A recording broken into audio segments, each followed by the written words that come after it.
Good afternoon and good morning, everyone, depending on where you are. Welcome. My name is Molly Huang, Content Manager of Leader Associates Impact and your facilitator of today's session. My job is to enable conversations and get everyone talking.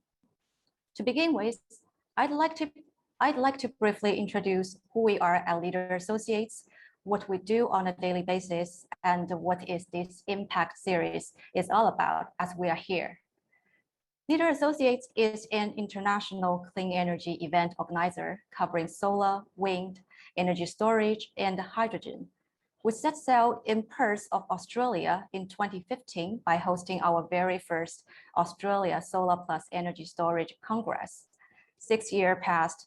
We've grown rapidly with footprints expanded to Europe, Asia, Africa, and the Middle East. But Australia is still like the homeland to us, a place where our dream originated. On December the 7th to 9th, our physical event connecting green hydrogen APAC, along with our Australia Wind Energy 2021 and Solar Energy Future 2021, will also be held in Melbourne Convention and Exhibition Centre as a major gathering for the APAC energy community. And the Impact Online series, as a part of LA's Global Re-initiative, is a digital intelligence platform that teams up with global energy leaders, administrations, practitioners, and the forward thinkers to drive social-wide approach on sustainable transition and to inspire business growth across international borders. Australia is shifting its energy use to cleaner, more sustainable sources, and the renewable hydrogen holds the most potential. Today, we are very honored to have with us 5 distinguished speakers to harness on the regulatory and market current. Starting with Ms. Gabrielle Henry, Director of Industry Engagement and Development of DELWP of the Victoria Government, who would shed light on Victoria's hydrogen prospects and its industry roadmap. Afterwards, the second presenter will be Mr. Jeremy Hasnip, Head of Power and Renewables Project Finance Australia with SMBC, who will discuss the financing challenges and opportunities emerged in early stage infrastructure projects like hydrogen. In the third presentation, we are more than privileged to have the one and only Honorable Lily D'Ambrosio, the Energy Minister for Victoria, to introduce the energy transition plans of the state, as Victoria is one of the most leading jurisdictions in the world to adopt a net zero carbon target. And in the fourth presentation, we will turn to Mr. Ping Yang Li, SVP for Business Development with 𝐓𝐨𝐲𝐬𝐬 Hydrogen. He will talk about 𝐓𝐸's milestone YURI green hydrogen project to ammonia project and how it will culminate into the Pilbara hydrogen hub eventually. The last but not least, we invite Mr. Clifford Zhu Nidon, Vice President of H2 Energy, who will be dialing in from the Switzerland and share their latest offshore wind to hydrogen to mobility practices in Denmark. But before we get everything started, one thing is equally important as our speakers today is our audience lineup, although not all audience logos are on it. As you can see from the screen, today we have an amazing lineup, starting with engagement of different governmental sectors. Not only the energy departments, but the transport departments, the planning departments, the safety departments, the education departments, and infrastructure departments like ports and the industry zones. Investment with regards to hydrogen are also ramping up from energy utilities, ONG majors, along with international investors, developers, and financiers. For example, Origin Energy, RWE, NG, BP, Repsol, Corgas, Ørsted, J-Power, Petronas, Total, Aran, you name it. And of course, there are many more technology and solution innovators working hard beneath the iceberg. A big thank you to all of you taking the hydrogen economy off. With such a great coverage of the industry value chain, I would like to encourage everyone to come and engage and raise your questions using the Q&A box. Each presenter will be given 30 minutes, combining 20-minute presentation plus 10-minute Q&A.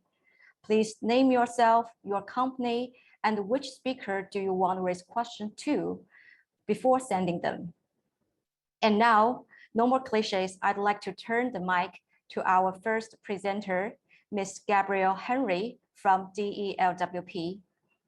With 25 years of experience across technical, commercial, financial, IT, policy, and the regulatory aspects of sustainable energy in public and private sector. Gabrielle currently oversees a team that works with sector participants to attract and establish new energy businesses in Victoria. Hydrogen has played an increasing role under her remit, culminating in the release in last February of the Victorian government's Renewable Hydrogen Industry Development Plan. Ms. Gabrielle, there are a lot of opportunities offered by the Victorian government. May you kindly share with us the transition plan a bit more?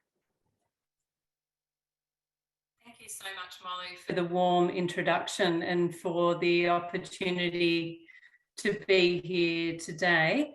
As Molly mentioned, I work with the Victorian government and we help to administer the energy portfolio on behalf of the Victorian government, and my responsibilities cover hydrogen and business and industry engagement and digitalisation of the energy sector and a range of other emerging energy technologies. So without further ado, I'd like to start by acknowledging the traditional owners of the land in which I join you from, which is the Wurundjeri people of the Kulin Nation, and I pay my respects to elders past, present and emerging, and any elders of any communities that may be with us today. Next slide, thanks Molly. So I'll start by giving an overview of Victoria.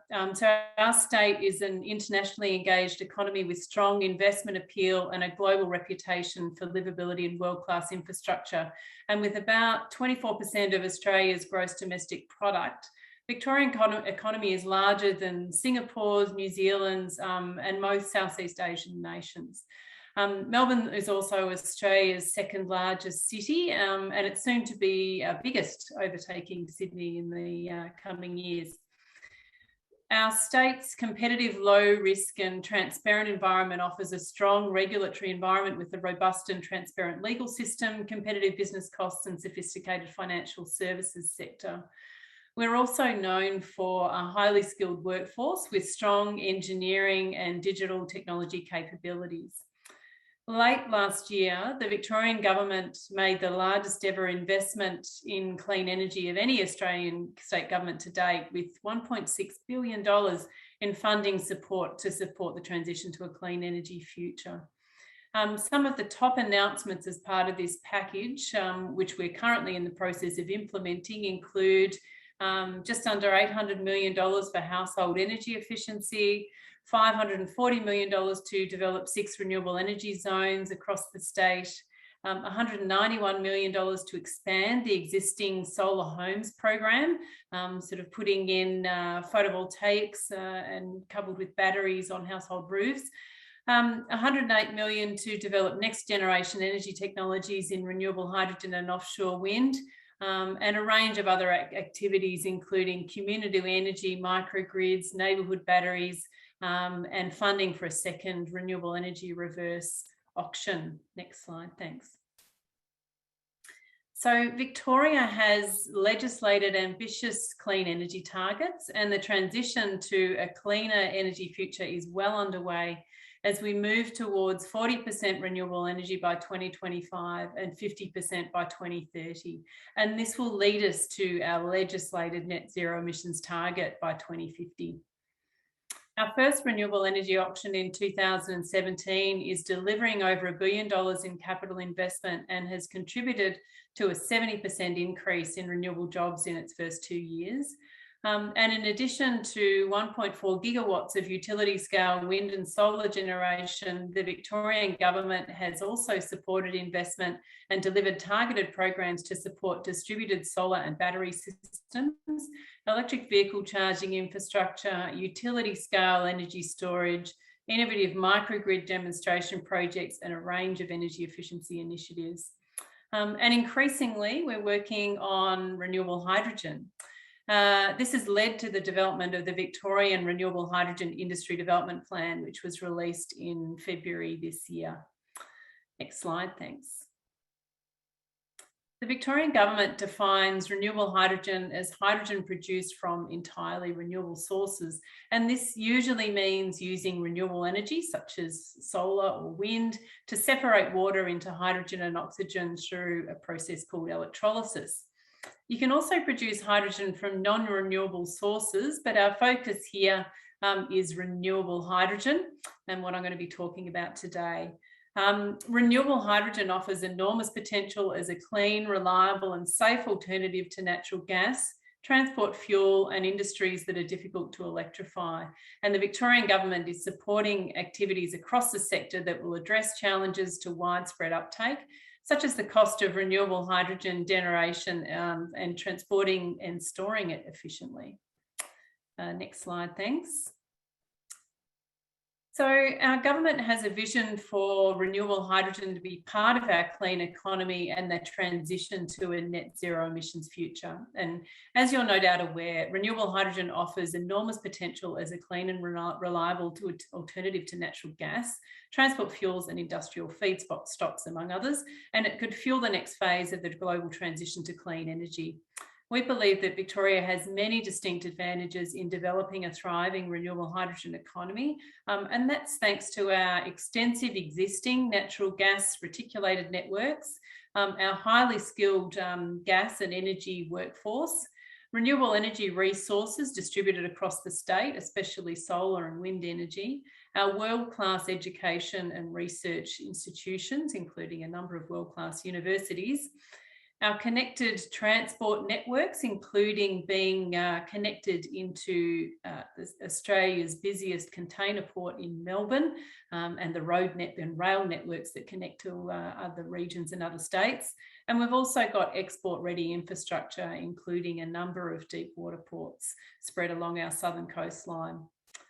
And while there are real opportunities in the domestic market, we're also keen to establish a thriving export market with strong import interest from markets such as Japan, South Korea and Europe. Next slide, thanks. So our Victorian Renewable Hydrogen Industry Development Plan outlines the Victorian government's key focus areas and actions to accelerate the development of a renewable hydrogen industry across the state. It sets out how our government will lay the foundations to support this emerging industry, and connecting sectors of our economy through renewable hydrogen is expected to bring new jobs and investment and spur economic growth and innovation, and that'll drive forward our transition to clean energy. The focus areas for government are set out in the plan, and they set a pathway to establishing a thriving renewable energy industry that we expect to create long-term jobs through new career pathways and skills clusters, build our skills and capacity in renewable hydrogen, drive innovation, and most importantly, reduce greenhouse gas emissions across our industrial, energy and transport sectors. And before I go any further, I'd like to add that although hydrogen from renewable energy is the only type of hydrogen production within the scope of the plan, its development has been informed by and aligns with the policies, projects and initiatives which support other forms of hydrogen production in Victoria, including the Hydrogen Energy Supply Chain or HESC pilot project in the Latrobe Valley, which I'll touch on shortly. Next slide, thanks. So we've already laid the foundations through releasing the plan, and now we're ready to take the first steps. And that includes pilots, research, feasibility studies, investment attraction, building supply chain capabilities, commencing legislative and regulatory changes, and building workforce capability, skills and training opportunities.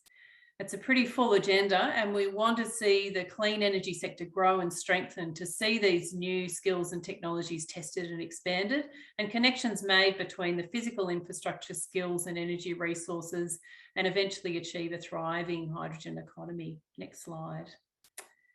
So to complement this plan, we're also supporting several key initiatives as a first step towards establishing a hydrogen economy. And we recently closed our first renewable hydrogen grants, and that included $6.2 million to support renewable hydrogen pilots, trials and demonstrations, and a further $1 million to enable business cases and feasibility studies for businesses to transition to renewable hydrogen, and most importantly, to step out what it's going to take to get there. The Victorian Government has also developed the Energy Innovation Fund, and that's within our broader $108 million Energy Innovation Initiative. And the fund makes available over $90 million across multiple rounds for transformational energy projects. And the fund is intended to support commercialisation, including feasibility and pre-investment studies, front-end engineering design, pilots and demonstrations, with a vision of supporting the technologies that we believe we're going to need as the next phase to help us achieve our clean energy ambitions. Through the Victorian Higher Education State Investment Fund, we'll provide $10 million to support development of the first international hydrogen development partnership in Australia with Swinburne University, Australia's CSIRO and Germany's ARENA 2036. And the Victorian Government has also provided $9 million towards Deakin University's HyCell facility, and that's located in Warrnambool in southwest Victoria, which is one of Victoria's first facilities for testing, manufacturing and training in new hydrogen technologies, and that's currently under development. So these activities will also complement some others that are already underway. And for instance, Victorian Government, as a founding member of the Australian Hydrogen Centre, has provided $500,000 towards their operations. We've also sponsored the CSIRO's hydrogen studies, and there was a $20 million zero emission bus trial undertaken this year by the Victorian Department of Transport. And they've received some applications, and that will be implemented in due course. And this is just the beginning, and as we start to build scale and demonstrate the hydrogen potential across our state. Next slide, thanks. So there are two large-scale hydrogen projects which I'd like to spotlight, which are happening or about to happen in Victoria right now. And one is, as previously mentioned, the Hydrogen Energy Supply Chain Pilot Project. And the other is the Hydrogen Park Murray Valley Project. Sorry, there's a lot of words there to get out. The Hydrogen Energy Supply Chain Pilot Project, or HESP project, is a world-first collaboration involving Japanese and Australian industry, and a collaboration between Victorian, Australian and Japanese governments. And it generates hydrogen from brown coal and includes carbon capture and storage methods to safely produce and transport hydrogen from the Latrobe Valley in Victoria to the port of Hastings, where it'll be liquefied before shipped to Kobe in Japan. And this will be the first time that liquefied hydrogen has been transported between two continents, and we expect that initial sort of step to be undertaken in the coming months. In May this year, Australia's Renewable Energy Agency, ARENA, committed over $30 million from its Renewable Hydrogen Deployment Fund towards the Hydrogen Park Murray Valley project. And that's a proposal led by the Australian Gas Infrastructure Group and 𝐓𝐨𝐲𝐢𝐬 for a 10 megawatt electrolyser co-located with Northeast Water's wastewater treatment plant in Wodonga in the northeast of the state on the border with New South Wales. And the Victorian Government continues to work with these proponents to progress these proposals. Next slide, thanks. As I mentioned, Victoria is well positioned to explore not only opportunities to build domestic hydrogen economy, but also a world-class hydrogen export industry. And global demand for hydrogen is expected to increase dramatically over the coming decades. And that's been driven by the public aspirations of a range of countries, including Japan, Germany and Korea, as they increase their demand for imported hydrogen for their low emission energy needs. And our state's commercial trading ports are engines for economic growth, and they provide critical transport for points in Victoria's transport network. As I mentioned before, they're well connected in there, as well as to areas of industry and renewable energy generation, and that will connect Victoria's energy sources to international markets. For hydrogen as an export product, many of Victoria's commercial deep sea shipping ports have the necessary infrastructure, or at least the potential for it, to facilitate ship loading that would make Victoria an excellent hub for hydrogen export. Next slide.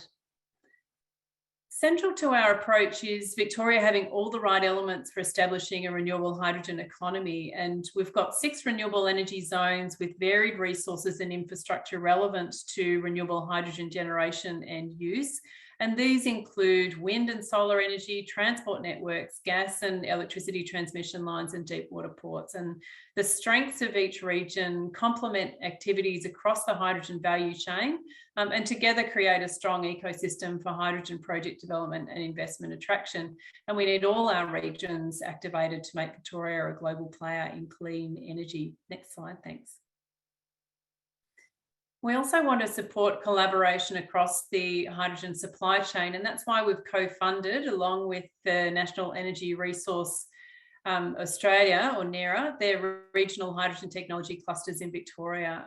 And that includes $200,000 to establish the 4 Victorian clusters in Greater Geelong, Gippsland, Clayton and the Mallee regions, and over $100,000 to establish a statewide Victoria cluster network. So hydrogen clusters are connecting hydrogen players from academia, government, industry and startups around strategic regions with strong potential for hydrogen. And they're facilitating partnerships to drive opportunities to collaborate, attract investment, solve industry-wide challenges and drive commercial projects. And this we expect will support the acceleration of the hydrogen economy and bring economic benefits. And we see the development of renewable hydrogen as moving from hydrogen hubs, nodes, clusters and pilots through to scalability and eventually a flourishing hydrogen economy. And I will note that while there are 4 existing clusters, we do expect that further clusters will emerge and be supported as the sector develops. Next and final slide. So thanks everyone for your time today, and I hope you found this presentation informative. I've provided some contact details on this final slide, as well as a link to the Victorian Renewable Hydrogen Industry Development Plan, and I look forward to your questions.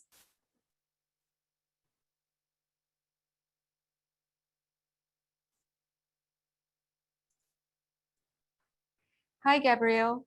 Many thanks for your detailed industry roadmap explanation. You're welcome. Yes, and because I think there are a lot of information to digest before the audience can type down any kind of questions, why not us roll back a little bit and see what kind of questions are raised during the pre-registration stage. And it will be highly appreciated if you can kindly share some inputs about those questions. Can you see the slides? I certainly can, and I would be very, I'd be very happy to provide you with some answers to those questions. If you'd like, I'll just kick off with the first one. Yes, that would be perfect. Basically, all those 5 questions are about supports that the government can provide. Starting from the first one, what levers are federal and the state governments exploring to help develop the domestic hydrogen industry? And also, I think we can combine the question 1 with question 5. So when you develop the domestic hydrogen industry, what other supports that you will adopt to promote the domestic demand of hydrogen? Sure, thanks, Molly. So I'll just point out, as I mentioned in my presentation, we're using several methods to develop a domestic hydrogen industry. And firstly, we're investing in research and development, as I mentioned, through the Australian Hydrogen Centre, Deakin University's HyCell Centre in Warrnambool, and Swinburne University's Victorian Hydrogen Hub. And these investments are designed to address barriers to widespread uptake by investigating transport and storage methods, testing demand side use, and raising awareness of the ways that renewable hydrogen can be used.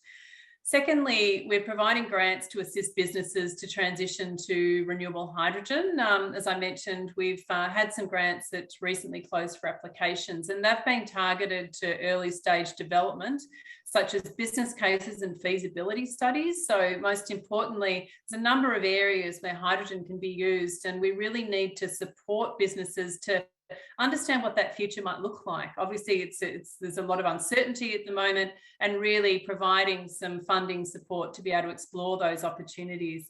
We're also funding early capital works required to upgrade equipment or build electrolyzers through the Commercialisation Pathways Fund. We've also got the larger Energy Innovation Fund. As I mentioned, that's a technology agnostic fund, and it's open to eligible hydrogen projects that are more developed and closer to commercialisation. So we've got covering funding for projects under a range of different areas. The other ways we're supporting the development of the industry is by funding the 4 hydrogen clusters across the state. And we feel very strongly that that needs to be industry-led. This is not a government-led initiative. This is something that where we see we need to support the industry to be able to create those connections and to solve the problems, and also be able to grasp the emerging opportunities for an emerging economy. And we're also involved in a whole range of other fora, such as the National Hydrogen Strategy working groups. And we're also looking at supporting any large-scale projects within our state. I mentioned the HESC project in the Latrobe Valley, and also Hydrogen Park Murray Valley. We keep an eye on the various different developments that are happening around the state, just to see how we can help. And to be able to provide that information exchange and facilitation as well for the emerging industry, so that we can act as a sort of as a connector in fostering this evolving community. Great, very nice to hear that detailed roadmap. And we'll move on to the second question, the role of hydrogen clusters. To be more specific, any progresses so far? Oh, I see, yes. As I mentioned, we're really excited by those clusters and see those as being really key to be able to get industry engaged and collaborating. I think in the early stages, we can't assume that any one single company is going to be able to sort of rush ahead and be able to establish a flourishing hydrogen economy. We need to be working together. When we're really starting from scratch to build something, we need to make sure we've got that cross collaboration to be able to avail ourselves of any emerging opportunities that are coming up. Obviously, what the clusters discuss, whilst we're involved across the various clusters we're supporting through our statewide cluster network, anything that that's bubbling away in terms of projects in development, that's commercial in confidence, and I'm not at liberty to say. And in fact, there's probably many opportunities that I'm not even allowed to be made aware of, being state government. But that's what we're trying to support. We're just trying to create that crucible of innovation within these different regions, so that they can look at what they can work on together, that what some of those regional advantages or opportunities or challenges might be, and then we sort of provide additional support just to see how we can help to make those happen.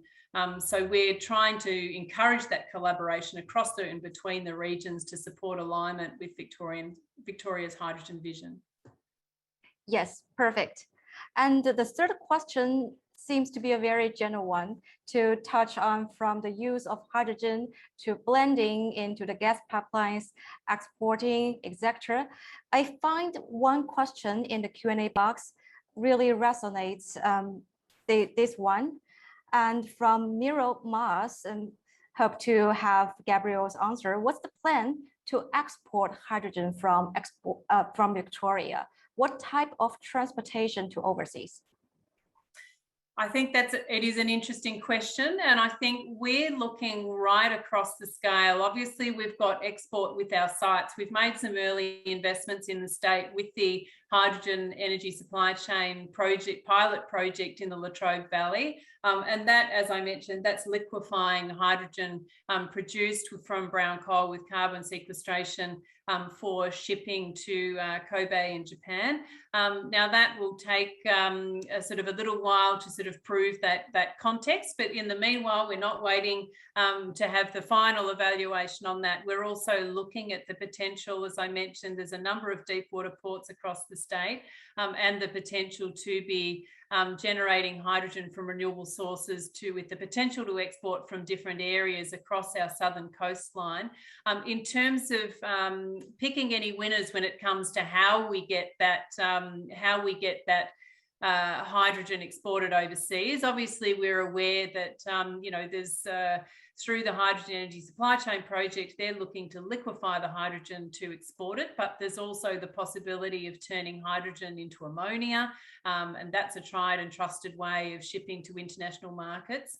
We have actually seen some interesting studies that show that shipping in terms of the final landed cost of hydrogen can actually be a comparatively small proportion of the final hydrogen cost for international markets, even markets in Europe. And that means that we're fielding interest from a number of different markets, and obviously we'll be exploring different ways that we can get our hydrogen produced in Victoria into international markets, whilst at the same time ensuring that we're establishing a sustainable and thriving local hydrogen economy through our industries and businesses. We're not just focused on export of the commodity, but very much focused on the local opportunities as well. That would be perfect. And one follow-up question, is hydrogen be included in trade agreements between Australia and other countries, or will it be included? I'm not at liberty, I think, to answer that question. I think that's a question for our federal government. Being a state government employee, I think I will sort of stand away from sort of inter-country agreements on that point.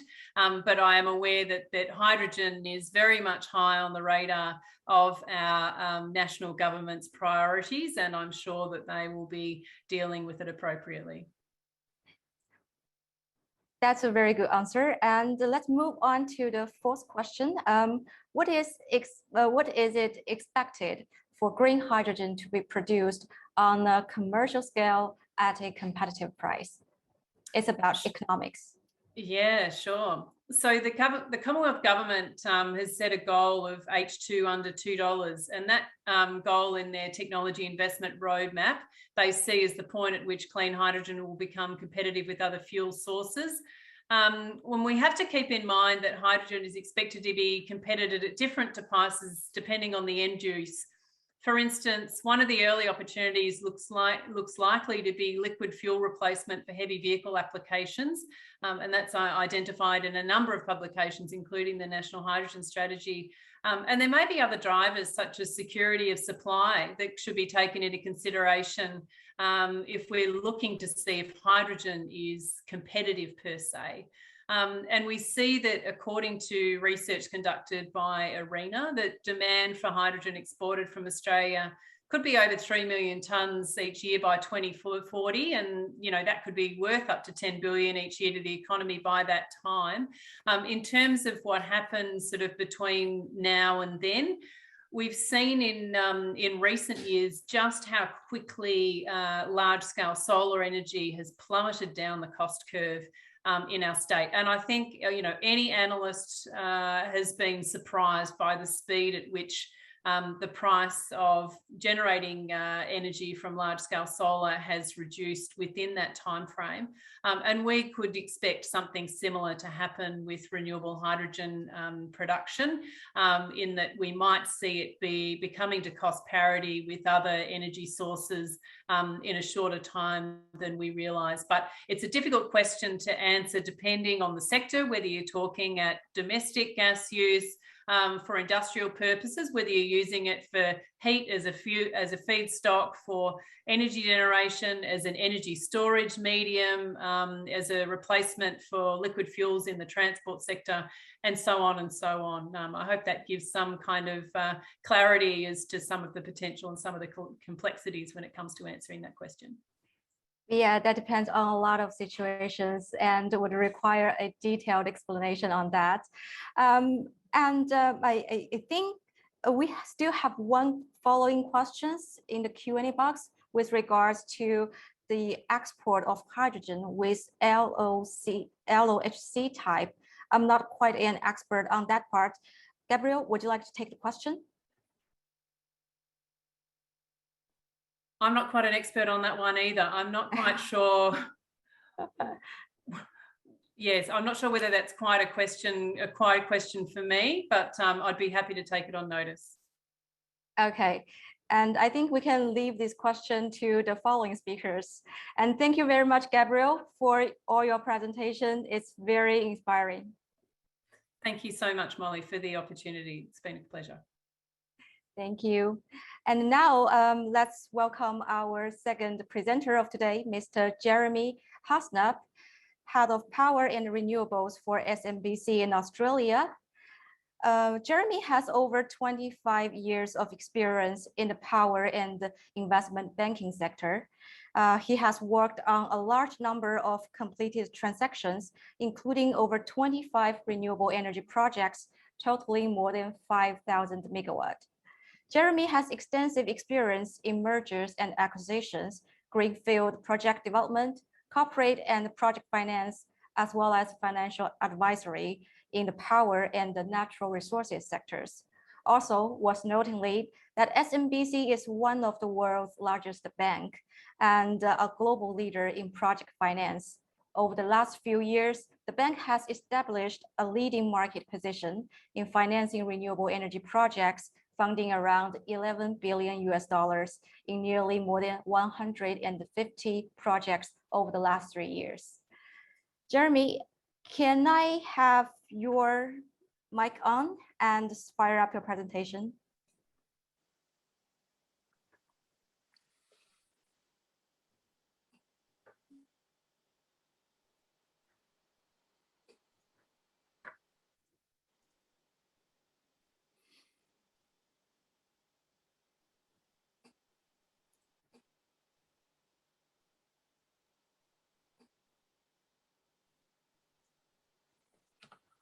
Here you go.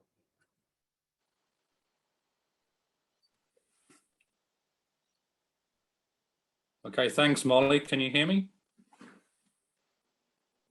Fairly clear. Okay, great. Thanks for the warm introduction. And if we can skip to the next slide, please.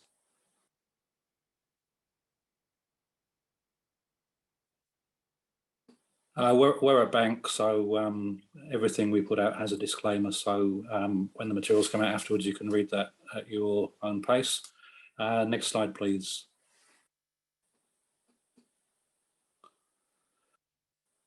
Look, it's always worth looking at the international context when talking about hydrogen, just to understand how quickly the sector's moving and the commitment of many countries to make this a reality. The target of net zero by 2050, which a number of European countries in particular, but also Japan and South Korea and others are making, are driving a massive effort to decarbonize. Now, some of that's going to come through changes to energy efficiency, so we use the power that we're producing more usefully. Some of it's going to be through increasing the fleet of renewable energy plants to displace existing thermal plants, and we'll see quite rapid exits from market for older coal and gas-fired and oil-fired power plants. And we're seeing in Australia at the moment a very rapid increase in wind and solar. We'll also see a need to replace fuels that can't be electrified with other sources, whether it's hydrogen or biofuels. And that's all part of the spectrum of things that have to be dealt with over the next 30 years. And Europe and a number of other countries are really pushing this pretty hard. And we're starting to see some real activity in the electrolyzer manufacturing industry, where we're starting to see a number of companies starting to make big commitments to production facilities to be able to build electrolyzers at significant scale and be part of the key inputs to this industry. Next slide, please, Molly.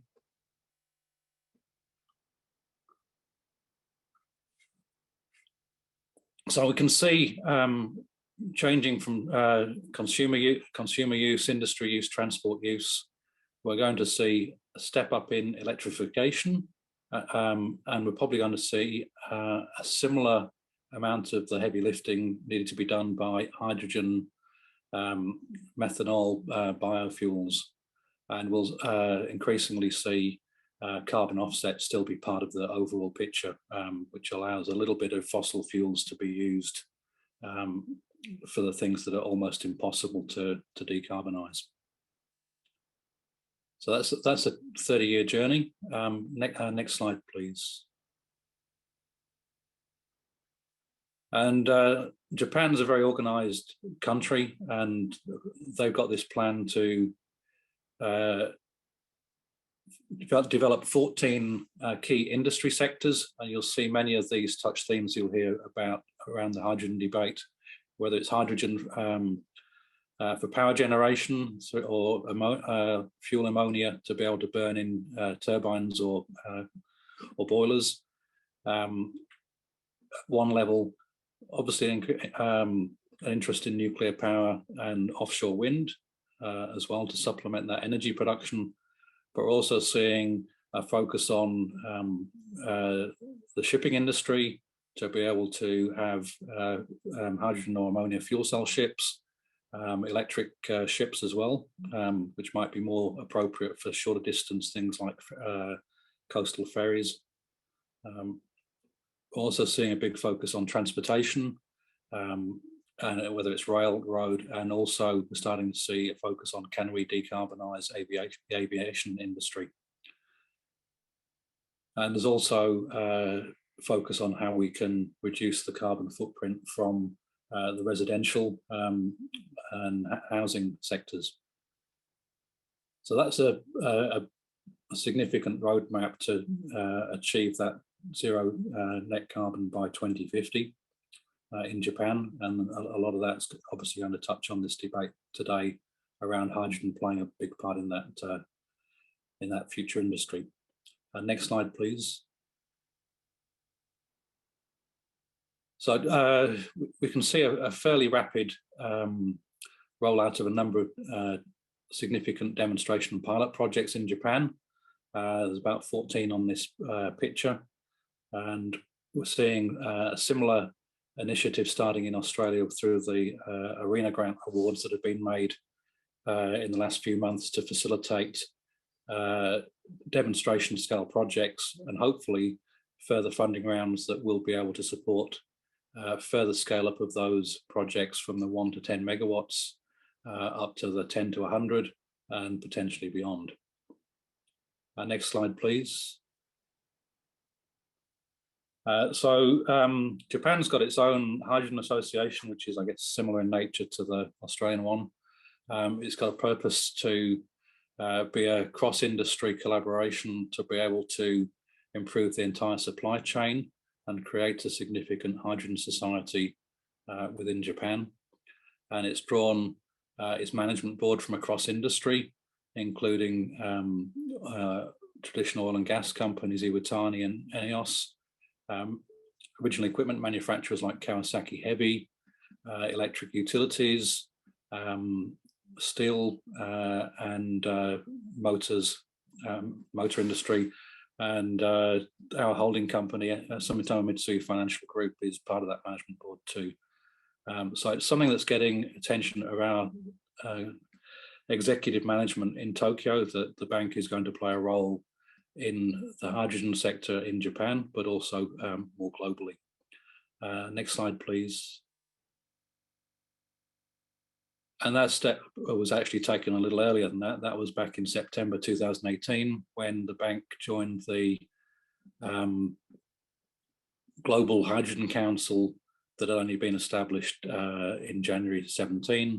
We joined as a supporting member in September 2018. And again, that's showing that there's a big focus within parts of the finance industry that this is seen as being a sector that can make a huge difference to the energy transition, and we need to get in there early and play a role in opening up the market. And next slide, please.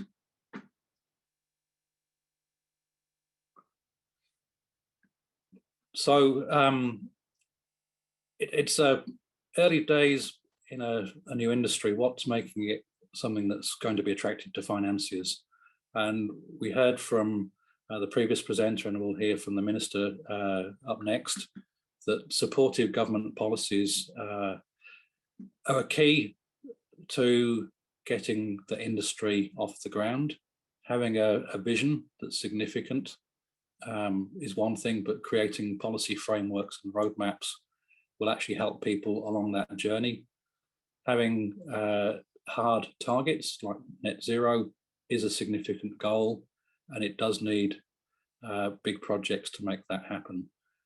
And having fellow travellers, Germany, Japan, South Korea, and others on that journey means that others are making the investments and forcing along the technology down the learning curve and getting the efficiency and cost improvements that will make the industry viable in the long run without additional support, financial or grant money.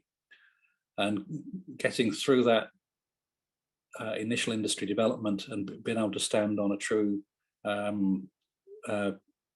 competitive market basis is going to be key in the long run to people's confidence and willingness to invest.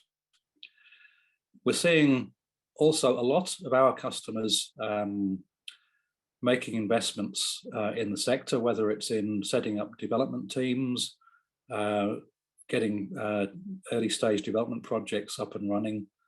We're seeing research and development, we're seeing partnerships formed. So we're seeing that hubbing of large corporations and smaller ones too, with ideas to get projects up and off the ground. And that's creating opportunity for us that at the end of the day, financiers are just providing capital. It's the customers, our customers, that actually create the projects and the physical assets and the opportunity for us to invest money and support them. And seeing that big interest in the sector, and from a lot of great names that was on the slide at the very beginning that Molly, you put up for everyone to see who was in the audience. And industry attractiveness in the long run, it needs to be an industry that is producing good earnings and has a future of good earnings. We've seen some industries like solar photovoltaics, where it's become a very large industry, but it's become highly commoditized in the manufacturing of cells and panels, and that the industry profitability is actually not that fantastic. What we'd like to see is an industry that is able to create good, sustainable levels of earnings, because that's what makes the industry bankable. Next slide, please. And there's other influences on banks. You're seeing an awful lot of coverage at the moment in the press and media more generally around ESG targets and ESG principles affecting financial institutions, whether it's fund managers, where they invest in equities or into bonds, and whether it's banks and which businesses they're supporting. And we're just going through the Australian banking annual results period, and we'll see greater focus on the ESG statements that are coming out of banks through that reporting season. We're seeing changes in portfolios that we're seeing focuses on growing value through different industry streams, and as one industry maybe declines through that decarbonisation journey, others will step up to replace that. So if we reduce our exports of hydrocarbons, can we replace that by the export of hydrogen molecules instead to do essentially a lot of the same purpose? And seeing an industry that can create large assets and real value for end-use customers will lead to a lot of potential liquidity from the finance sector to support the construction of these new large projects and assets on the ground. And thinking through risk, there's nothing that we haven't been through on other elements of the energy transition. Thinking back 20 years ago, the first commercial wind farms were being built in Australia, and they were starting off pretty small. I remember the first one I worked on was about 18 megawatts, and the next one was 56. Now we've seen that Australia's already constructed projects over 500 megawatts as a single project in the wind sector. We're seeing a number of 400 megawatt plus projects in operation. And we're talking about 1,000 megawatt onshore projects, realistically getting into construction in the next 12 months, and potentially offshore wind projects up to 2,000 megawatts by 2025. So it's a huge scale up in the space of 20 to 25 years, from less than 20 megawatts to 2,000 megawatts. And with that's coming an experienced manufacturing and construction sector that's been able to scale up over time. It's been faster on the solar side. We've gone from early projects in 2014 of 20 megawatts, and we've got a 400 megawatt solar project, or two 400 megawatt solar projects in construction now. So it's likely that compression of timeline in wind over 20 years, solar maybe over 6 years, hydrogen, there's an awful lot of interest in the sector. Can we see that sort of scale up pace that we're seeing in other sectors? We'll see a mirroring of some of the commercial structures from the power sector, but also from the LNG export sector at play in the bigger hydrogen for export. But we'll also see a lot of assets on corporate balance sheets as things are built for the domestic market, and displacing, for example, some of the hydrocarbons in the natural gas pipeline with hydrogen molecules instead. Next slide, please.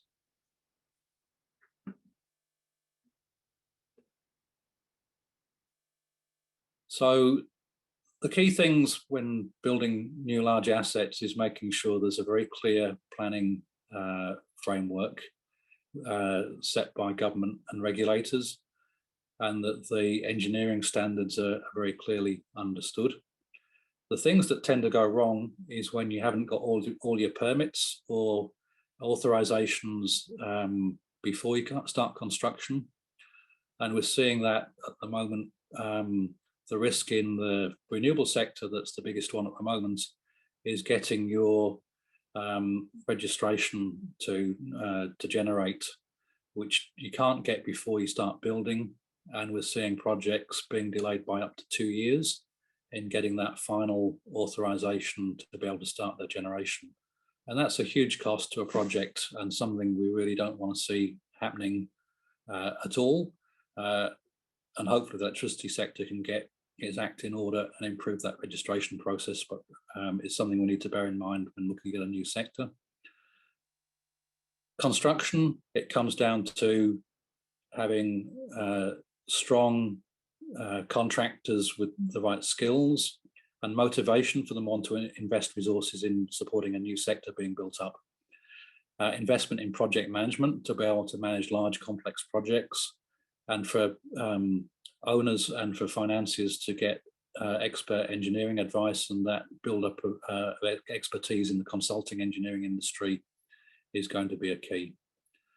And getting the right commercial structures to be able to allocate risk between owners, suppliers, contractors and customers is something that we look at as an everyday thing. We just have to apply it to a new asset class. And on to the next slide around the risks during the operation phase are very much twofold. It's getting the production out, so getting your volume that you expected to be able to make. So it's down to managing your availability, being able to get the right efficiency and yield, and maybe having some guarantees from the technology providers around the performance of the new asset. Being able to project future maintenance and reliability costs on a brand new asset are going to be key to being able to support what the costs are in maintaining that volume. And power price risk is obviously going to be a key one because for electrolysis, for green hydrogen, it's going to be around 70% of your total cost. So it's a key thing to get right. And I think ownership of renewable plant rather than purchasing from other people may well be a more popular avenue for developers to go down.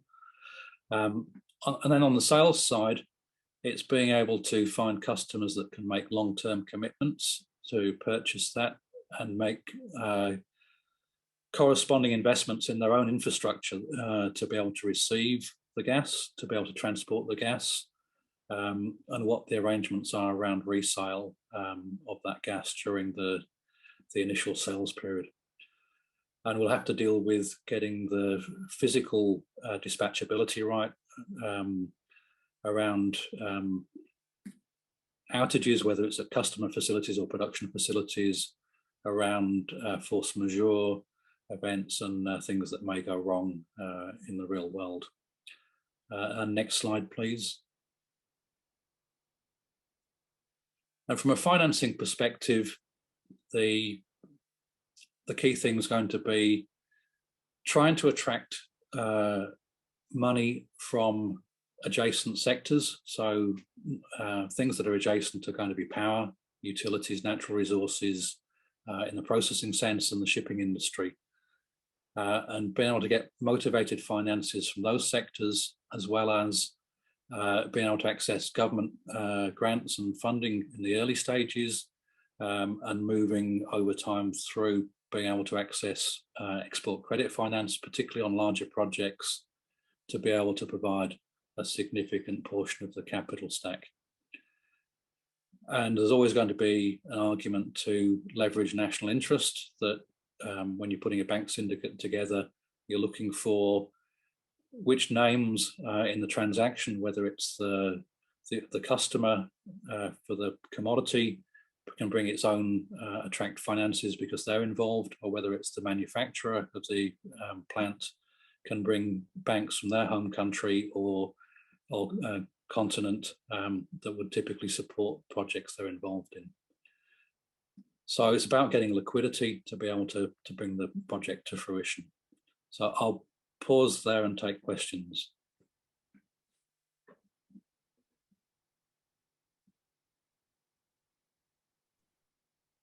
Hello, Jeremy. Hi, you Molly. are finished with the whole presentation? Yep. Okay. Just give me 1 second. Sorry, just give me 1 second.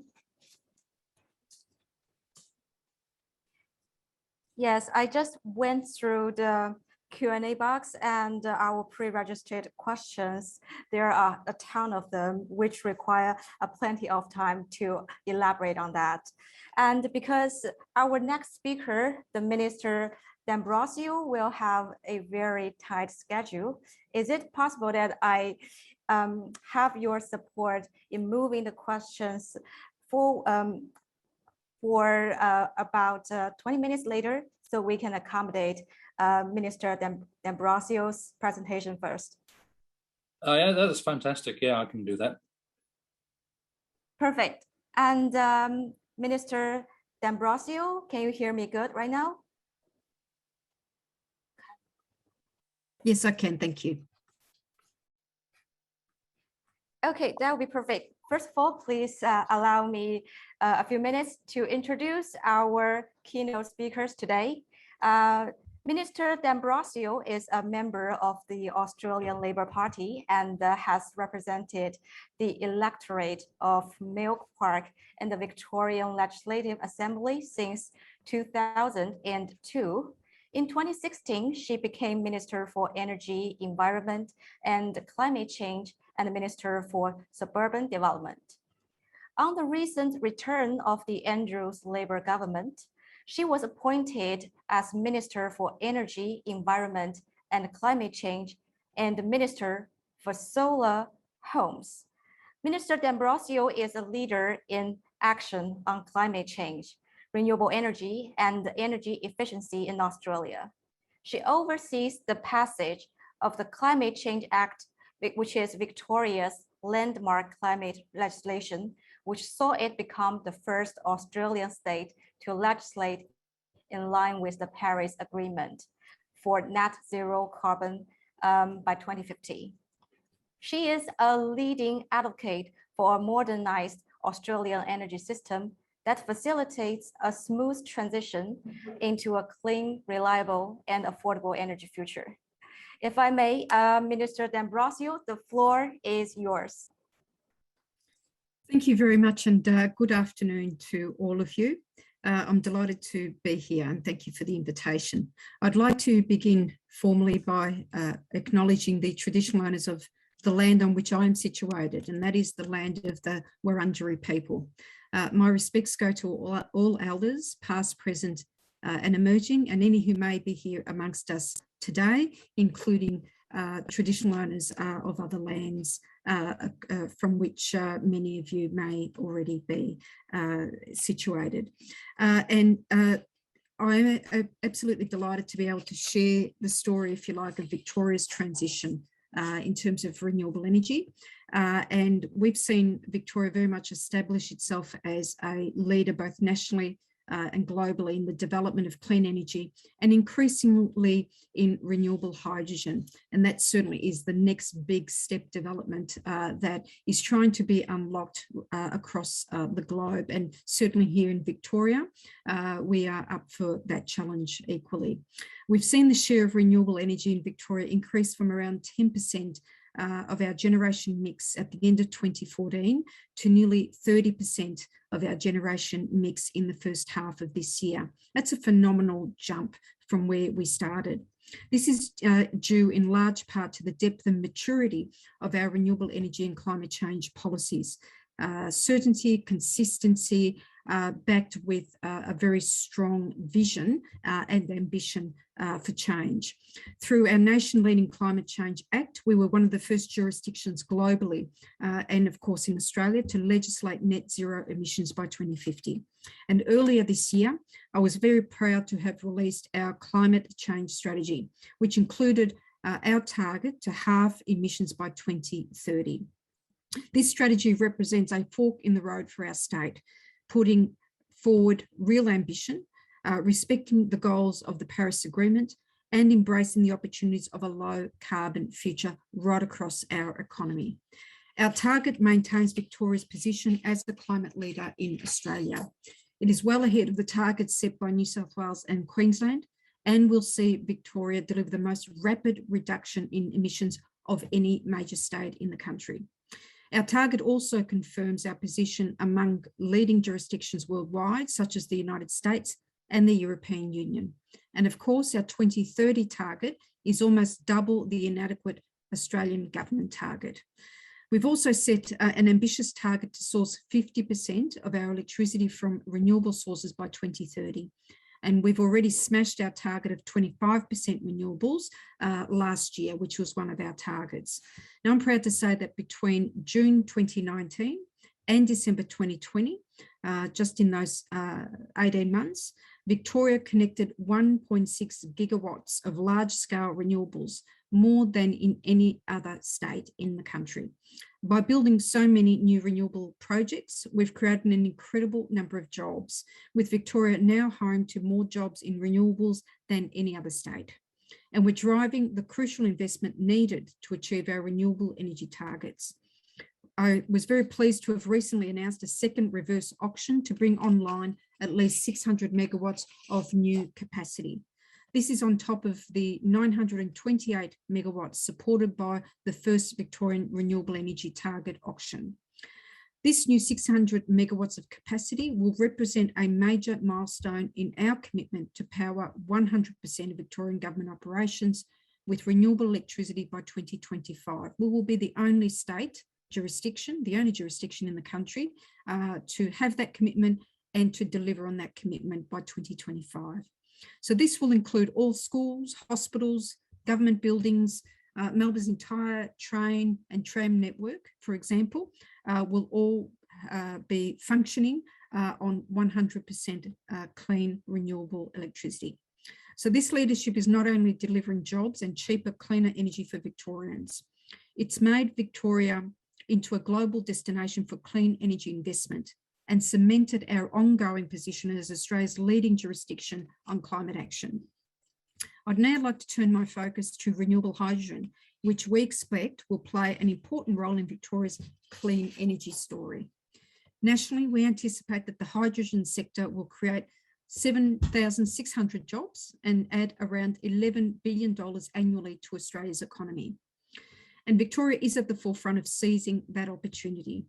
Our state's existing competitive advantages include extensive gas networks, a highly skilled workforce, world-class education and research institutions, connected transport networks, and export-ready infrastructure. We've invested $108 million through our Victoria's Energy Innovation Initiative that will support the commercialisation of emerging renewable technologies such as offshore wind and renewable hydrogen. We've also launched 2 specialised grants programs to support businesses in our emerging hydrogen economy. The Renewable Hydrogen Business Ready Fund provides $1 million to assist businesses to transition to renewable hydrogen through business cases or feasibility studies. Separately, the Renewable Hydrogen Commercialisation Pathways Fund provides $6.2 million of grant funding for capital works projects that support the building of hydrogen pilots, trials, and demonstrations. We've also outlined our vision for this thriving sector in our Renewable Hydrogen Industry Development Plan. Through this plan, we will create long-term jobs through new career pathways. We will enable the export of renewable energy. We will drive innovation, and we will build our skills and capacity in renewable hydrogen, and will reduce greenhouse gas emissions across our industrial, energy and transport sectors. The plan outlines how we will engage with key stakeholders, including working with universities, unions, industry and the community to accelerate and support the growth of this exciting sector. We're also partnering with clean energy leaders. We are a founding member of the Australian Hydrogen Centre and investing $500,000 in vital studies to look at hydrogen blending. We're also supporting the development of robust production standards, which is an essential part of developing a robust renewable hydrogen sector in Victoria and gaining that really critical social licence and confidence in the community that their technology is safe and that it can play and will play a very important part of our move to a decarbonised energy system. That's why we were proud to be a founding partner in the Smart Energy Council's Zero Carbon Certification Scheme. This will certify that the hydrogen has been made from renewable energy sources and provide an embedded carbon rating. We were the first state to move to this, and we are absolutely proud to be a founding partner. To ensure the building blocks for a thriving renewable hydrogen industry are in place, we've launched the Victorian Hydrogen Technology Clusters Network. In partnership with National Energy Resources Australia, NERA, the Victorian Government is co-funding regional hydrogen technology clusters in Gippsland, Clayton, Greater Geelong and the Mallee. In fact, these 4 clusters are located around the state, brings Victoria's hydrogen industry together to amplify their impact and connect hydrogen players across our state. They will connect businesses, universities, innovators, local and state government agencies, and communities in developing renewable hydrogen projects. Members will collaborate on critical research, deliver pilot projects in different business settings, and work together to build the supply chains needed for a hydrogen economy. Connecting directly with the national network, the Victorian network will help position our hydrogen economy on an international stage and identify opportunities for cluster members. Underpinning Victoria's journey as a hydrogen powerhouse has been our unprecedented financial support for clean energy. In November last year, I announced a $1.6 billion clean energy package, the biggest clean energy investment of any state government ever. Since then, we've launched our Renewable Energy Zone Development Plan, backed by our $540 million Renewable Energy Zone Fund. This plan will unlock large-scale renewable energy opportunities across all 6 of the state's renewable energy zones. A dedicated new body, VicGrid, is overseeing the development of these zones. We've also developed nation-leading energy efficiency and zero emissions vehicle programs, including $797 million to make Victorian homes more energy efficient and lower power bills, a $100 million fund to make zero emissions vehicles more affordable, build charging infrastructure, and achieve more ZEVs in government and commercial fleets. These investments are vital to future prosperity of our state and to make a real contribution to tackling climate change. So Victoria's approach to climate change shows the world, the nation, and more importantly for us, Victorians, that climate action is more than a leadership opportunity. It's a chance to create jobs, new jobs, grow new industries, and leave a safer, healthier environment for our children. We're leading the charge to a clean energy future and a thriving renewable hydrogen industry that creates new economic opportunities and investment certainty, one that supports households, businesses, industry, and communities. I'd like to congratulate the organisers today on putting together this important event. I thank you again for your invitation, and I look forward to taking on some follow-up questions. Thank you.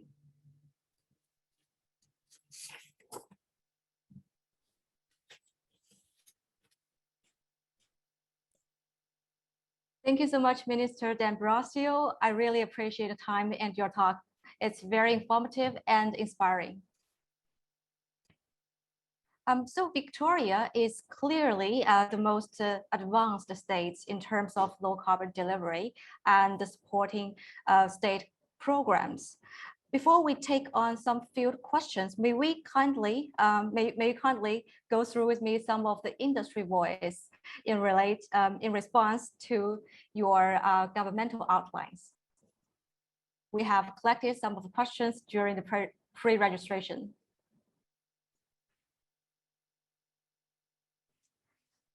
So the first one, accompany the good prospects, there are always challenges.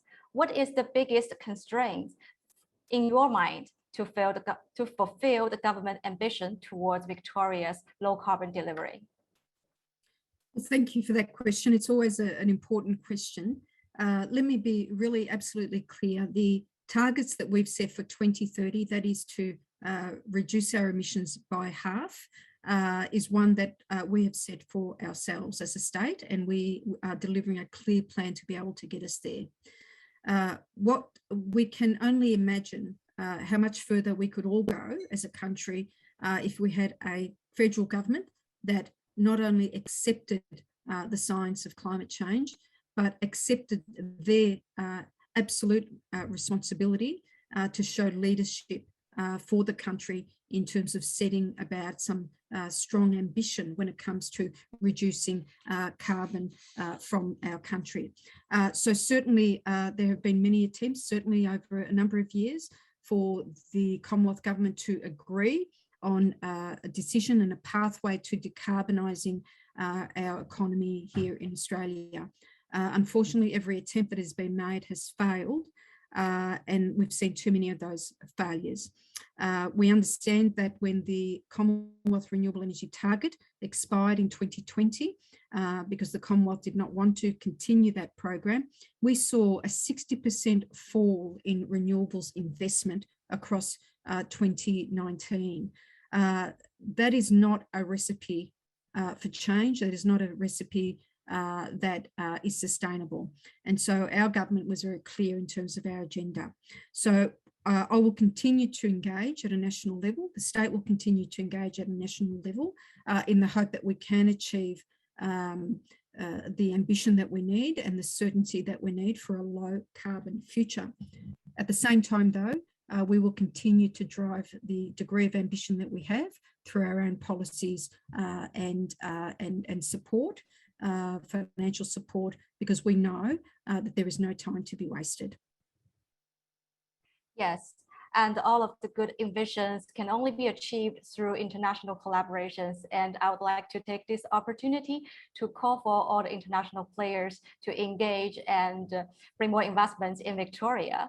And the second question goes to the offshore wind. As we see, there are really great momentums toward the offshore wind market as the latest offshore electricity infrastructure bill was introduced into the parliament I think it's around early September. Does Victoria have any further plans on that sector? Well, we have, and in fact, whilst I welcome the Commonwealth Government's introduction of this legislation, they should have brought this in 3 or 4 years ago, because that's when Victoria started to request the Commonwealth Government to have the architecture available for projects in Commonwealth waters. And this is what this legislation does. Victoria has the best offshore wind energy resource in the country and is in the top 5 regions globally for the best offshore wind resource. And we have been working very carefully and assiduously to help develop up an industry here in Victoria. I've established the Energy Innovation Fund. That's a $108 million fund that aims to support the commercialisation of emerging, innovative and transformational renewable energy technologies in Victoria. And that includes the offshore wind, the wind sector. And we have already this couple programs from that fund out to the market, and I'm very excited by the proposals that have come forward thus far. And I know that we'll be making some very big and important announcements in the coming months as though the rounds of those funds are available. Importantly, we are also developing up a sector strategy for offshore wind. We will be the only state to do that.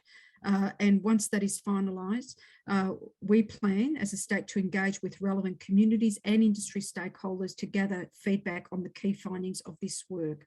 So there is a lot of momentum here in Victoria, and we are absolutely committed to driving the capabilities in Victoria for the development of this sector.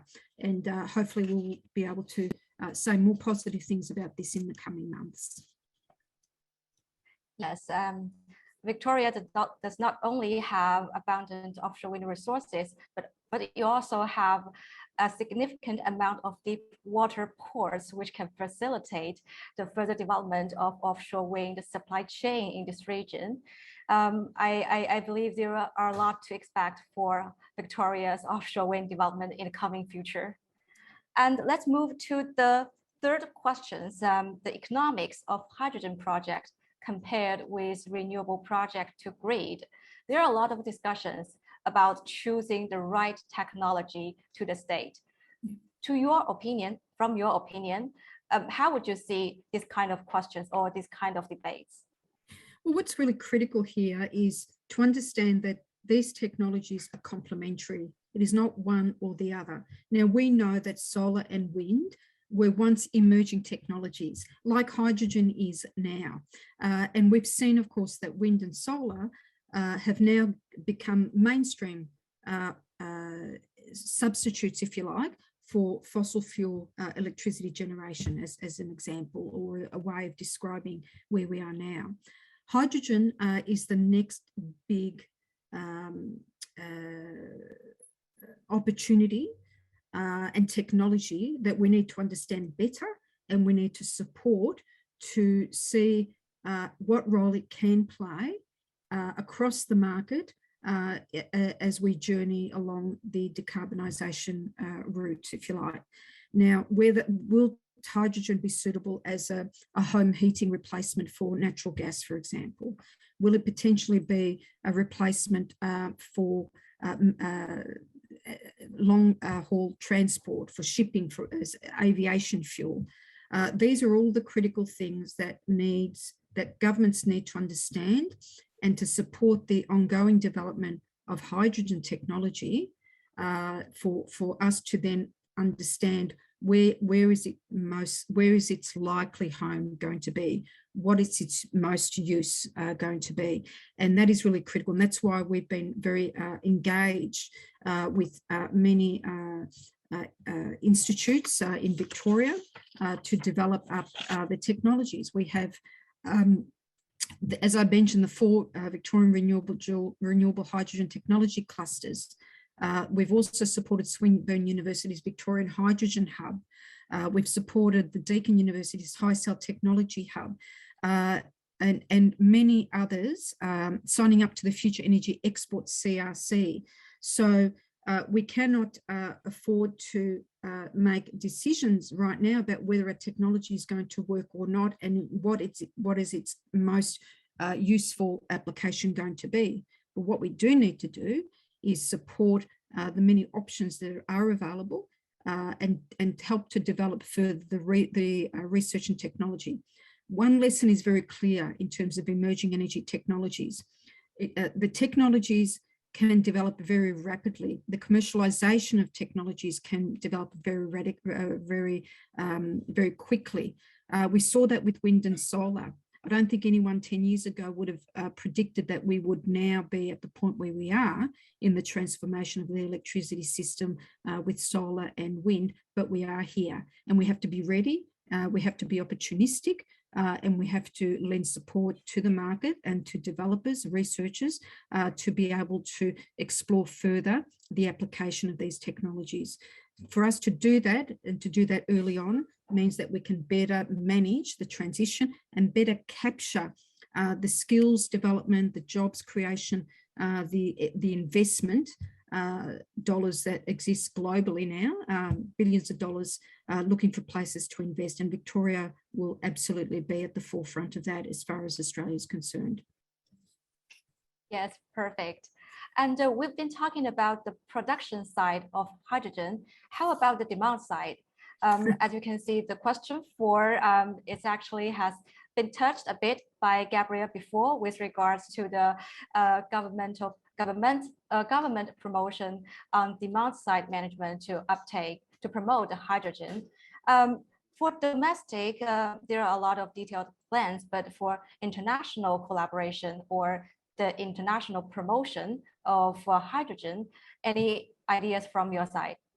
Well, look, certainly internationally is something that Australia needs to be very acutely aware of in terms of the progress on how do we help to incentivise the demand for new energy technology, but also the appliances that need to be modified, adjusted to be able to, say, for example, work with a hydrogen gas rather than, say, a natural gas, and that is a big effort. But can I just say that Victoria is well placed in terms of the opportunities for generating greater demand for hydrogen. When you consider Victoria's distinct advantage in the country, where we have the greatest consumption of natural gas for home heating compared to any other state. And that is because we have the most extensive network of gas distribution network. And therefore we are more reliant on gas for our home heating. And people will know that home heating is the single biggest activity for the consumption of natural gas in a home situation. So very, very big. But it also means, of course, that there's potentially a very big problem to be solved in terms of how do we help to decarbonise that. Equally, you can see that as a big opportunity. So how do you actually create incentivize demand side. I can see in the question you've got subsidies there. There are many ways of doing this, of course. One is to support industry to transition away from fossil fuel to one that is clean. And there are many ways of doing that, including, of course, as we're doing with the electricity industry, there's many ways of approaching that. And that is, of course, having reverse auctions for new generation to be built, having rebates for solar, photovoltaic units on people's roofs. Many ways to do this. And I think as time goes on, we are developing up what are those incentives that may need to be utilised and supported by our government to create that demand and that pull through of a new technology. Yes, and if I may, let's just take a step closer. Can we expect some sort of like regulatory regimes or, you know, incentive-related programs to be released in the near future? Oh, look, what I will say is that we are undertaking work to develop a gas substitution roadmap. And when I say gas substitution, I mean natural gas, which is a fossil fuel. And we're working our way through that, you know, to understand better what are the challenges ahead for us to continue on our journey of decarbonising the energy system. What are the opportunities for ZEVs, for hydrogen vehicles, all of those things that are a part of that. So naturally, there are a number of considerations within that piece of work that go to issues to do with regulation, that go to issues of other types of incentives. So we're not in a position now to be able to stipulate which course of action or which groups of incentives we will be supporting, but certainly there is significant work that's underway, and that will become more apparent as we get closer to releasing that roadmap once it's complete. Well noted on that. And let's just move to the Q&A box and see if there are any questions raised to you personally. A topic about blue hydrogen in the state of Victoria with regards to blue or green or gray hydrogen. What might be the future directions, or what might be the future percentage of such kind of projects? Well, I don't think it would be right for me to try to identify what portion of the market will be blue hydrogen or grey or green or any other colour that we might want to imagine. I think what is critical here is that to understand we should only be motivated, I think, by how quickly we can decarbonise the energy system, what is the most cost efficient way to do that, and what is the way that presents the smoothest pathway to achieve that. And that is critical. Now, certainly we've developed up a very strong policy framework for renewable hydrogen. Certainly there is work underway for, and people will be very familiar with the 𝐓𝐨𝐻𝐸 program that is developed up in Gippsland. One of the big challenges there, of course, is capturing of carbon and then storing that. And people will be very well aware that that has been an area of policies resolution that's been underway now for many years, which still don't quite seem to have got there in terms of the commerciality of that, the financial viability of that. So we just got to be very mindful of that, mindful of what we understand to be the latest science in terms of how quickly now, and we need to move much more quickly than originally thought in recent years to reducing our emissions if we are to have a hope of keeping well below 2 degrees warming by 2050. So these are the challenges that we've got to be clear about, rather than saying we should have, 20% of our mix coming from this type of hydrogen or that hydrogen. That is the wrong way to consider this. The way that we have to consider it for the future of our community, for the jobs opportunities and the economic prosperity, and understanding that early movers are the ones that tend to be able to create a population with the greatest skills base and a stronger supply chain, that we need to be very mindful of capturing those opportunities. And that's what should drive the answers to those types of questions, I think. Perfect. And as much as I love to have you talk about this forever, due to the time limits, I think your officers, the Energy Ministry officers, have to drag you out of this room. But still, thank you very much for joining us, and I really appreciate your time. Thank you very much, and best wishes. Thank you. Thank you, and have a really nice day.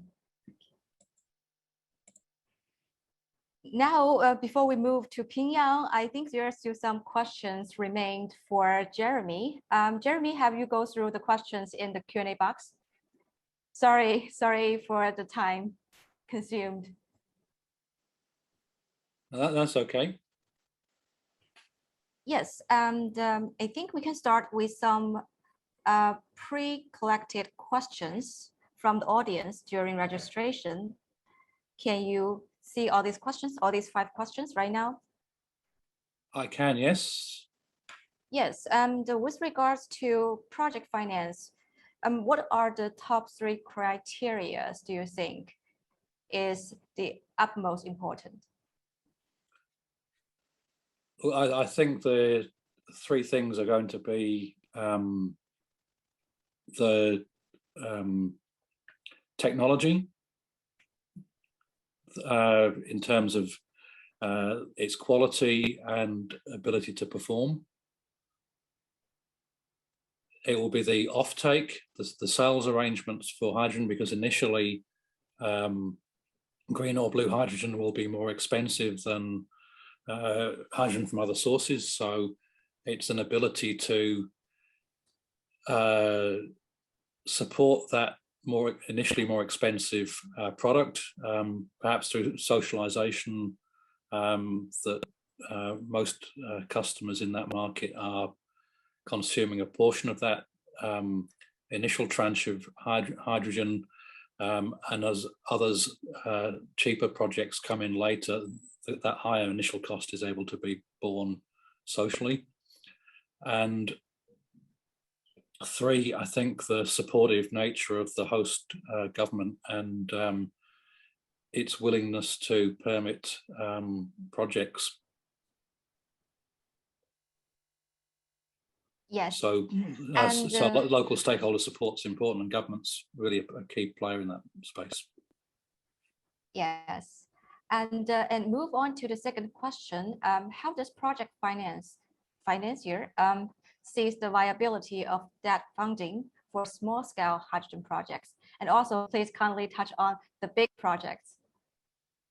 Yeah, look, project financing really only starts to kick in for projects that scale is above $50 million in size, because the transaction costs in documentation and diligence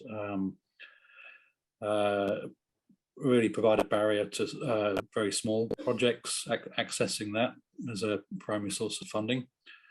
But once you get to large scale, it becomes very efficient.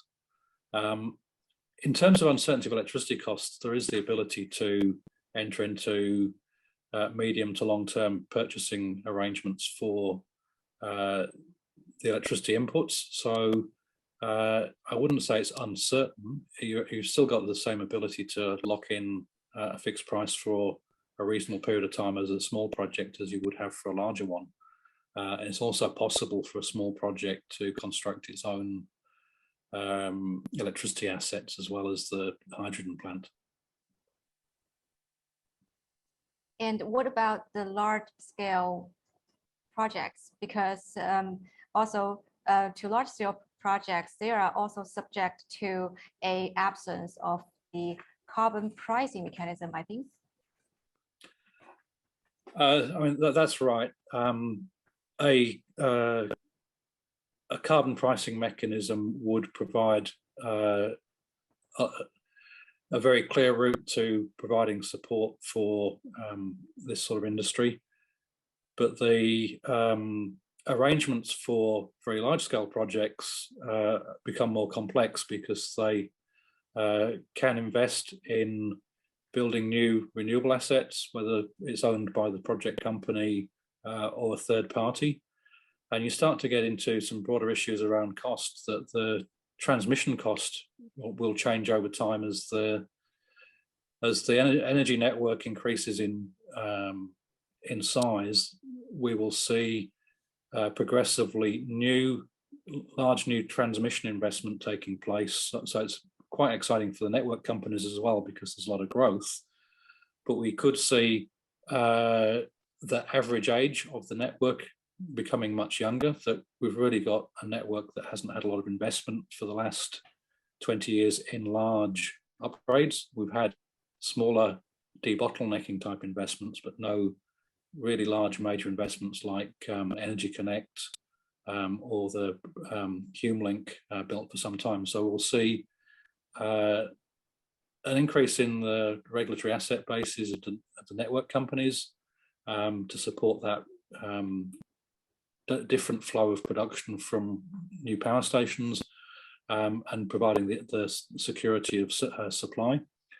But we may see larger projects actually choosing to go off grid for a large part of their costs, because they may try to avoid paying for a large amount of shared network costs and rely on a much smaller network of their own close to the production facilities, if they're able to get reasonable co-location of renewables to the hydrogen production facility.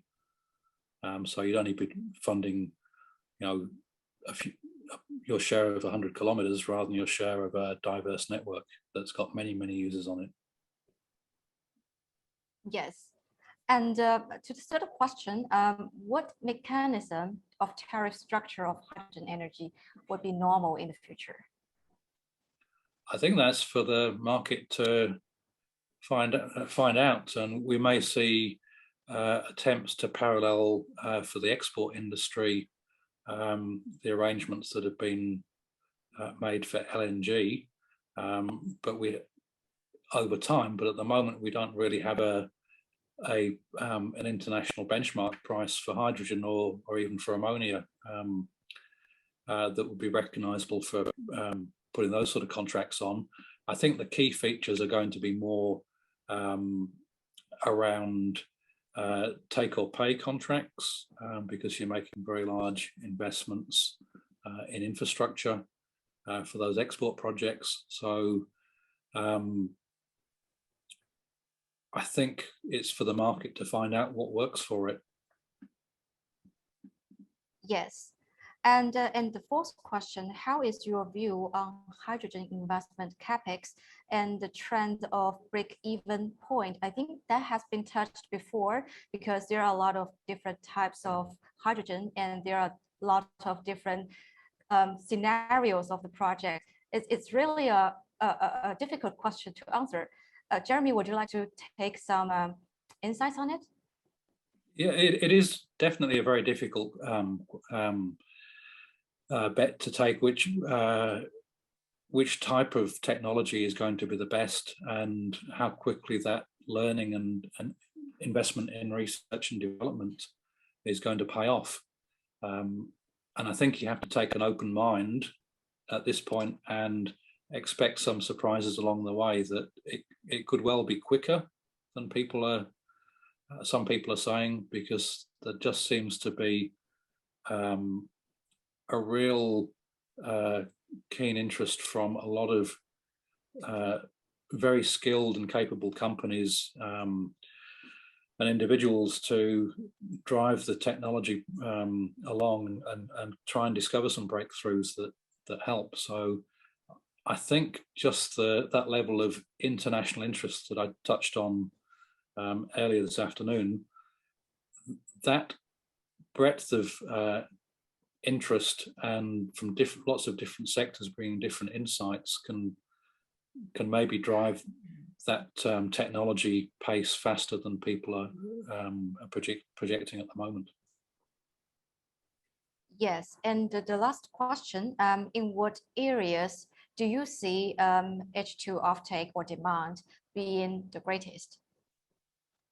Look, I think heavy transport, whether it's marine transport, train networks that haven't been electrolyzed, so thinking that not the mainline routes or the urban metro networks where it's electrified, but smaller, less traveled parts of the railway network in Europe in particular, but also in Asia. Probably less relevant in Australia, that our rail network, other than for freight, particularly in the iron ore and coal mining sectors, would be domestic examples where you're competing against diesel fuels with higher costs, and I think shipping, railways and heavy road transport would probably be the first sectors to actually give significant demand. And I think the next big wave is that displacement of some of the natural gas use in colder climates. Yes, and there are another 5 questions in the Q&A box remaining for your address. They are all about long-term offtake agreements in relations to mobility, in relations to hydrogen vehicles and large-scale projects. Perhaps you can also stay for a longer time and help address these questions through words or letters, because we don't have enough time to accommodate all these questions live. Thanks, Molly, and I'll have a look at those while we're moving on to the next speaker. Yes, thank you so much. And now let's welcome our 4th speaker of today, Mr. Pingyang Lee, Senior Vice President for NG Hydrogen, in charge of business development for Asia Pacific. Mr. Pingyang, you want to drive the slides yourself, or you want me to help drive the slides for you?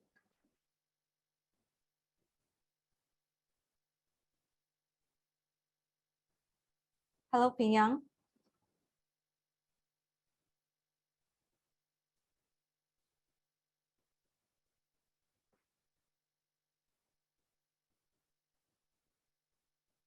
Can you hear me, Pingyang?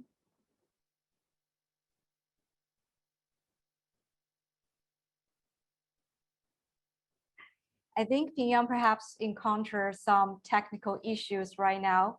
Let's wait for 2 minutes and see if he can come back. Before that, allow me to briefly introduce the biography of Pingyang for you.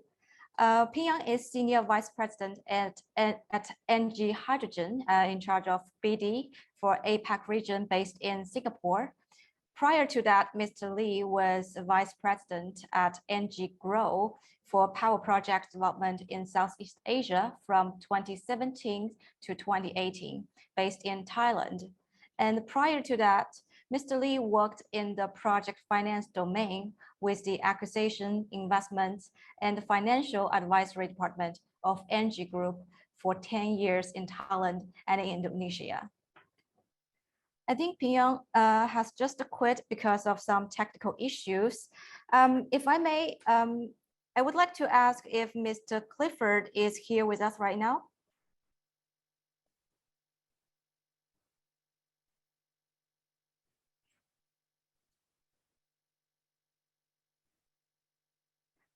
Okay, I think we have 2 missing people. No, I'm here. I'm sorry. I needed the unmute button. 1 second. Yes, Pingyang, you are back.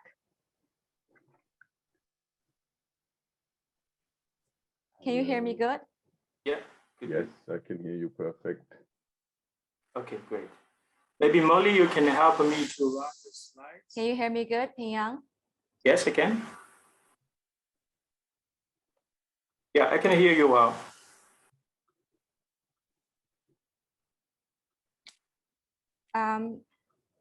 Are there anyone else who can hear Pingyang's voice? Can you hear me now? I can. It's okay. Okay, I think it's my issue. Just give me 1 moment. Can you hear me now? Yes, I can hear you now. It's my problem. Pia, do you want me to drive the slides for you, or you prefer to share your screen? Yeah, please drive for me. Okay, I will do that. Just give me one moment.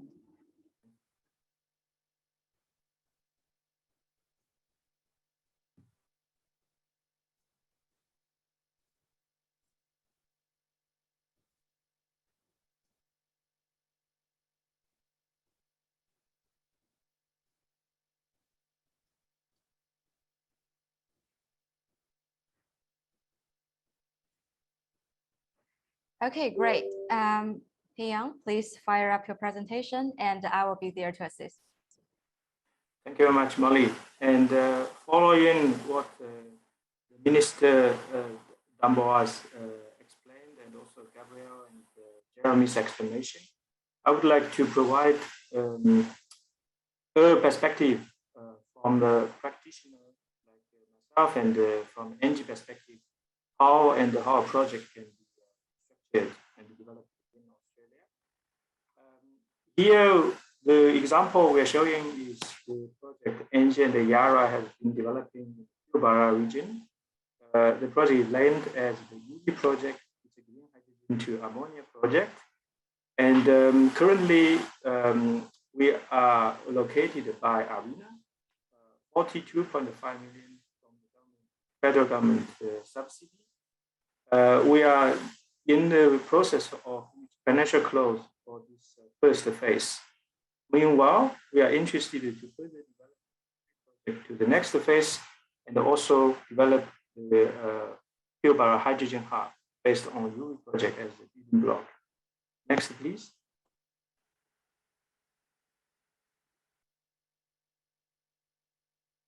To start with, my presentation will take around 15 minutes, and I will cover NG, what NG does, NG's hydrogen strategy, and the YURI project, and the Pilbara hydrogen hub.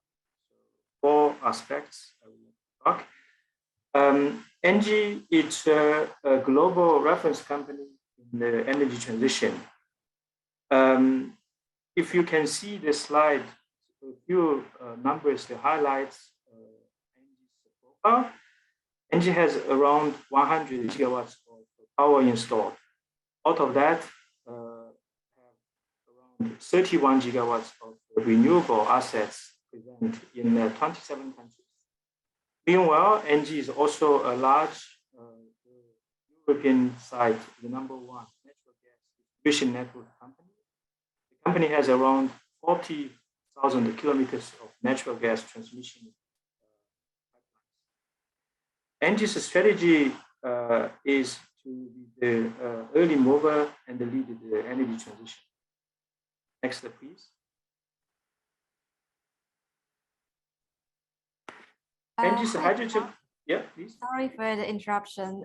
A small suggestion from the audience, because the voice seems breaking, is it possible for you to pull out of your earpods and try to, receive voice recording with your own laptop? Yeah, maybe I can try. See if that voice would be clearer than now. If it's improved or it doesn't improve, no. So NG's hydrogen strategy is to be first mover to maximize the hydrogen market growth potential.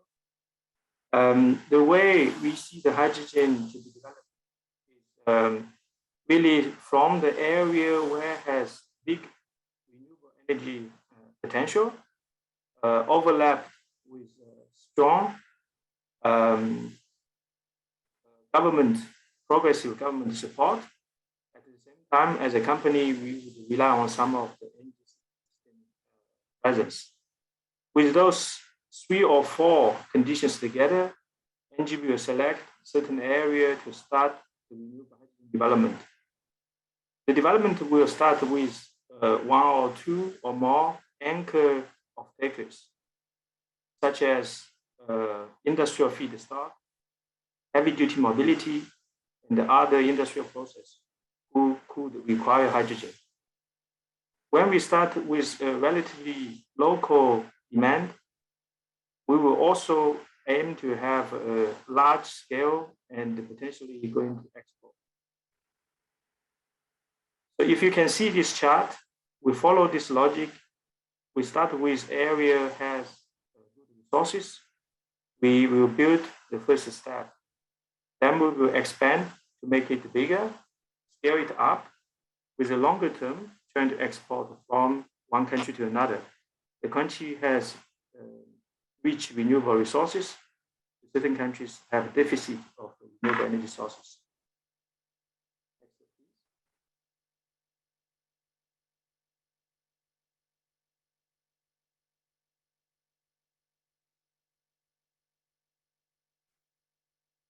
So beginning of the year, the previous one, please.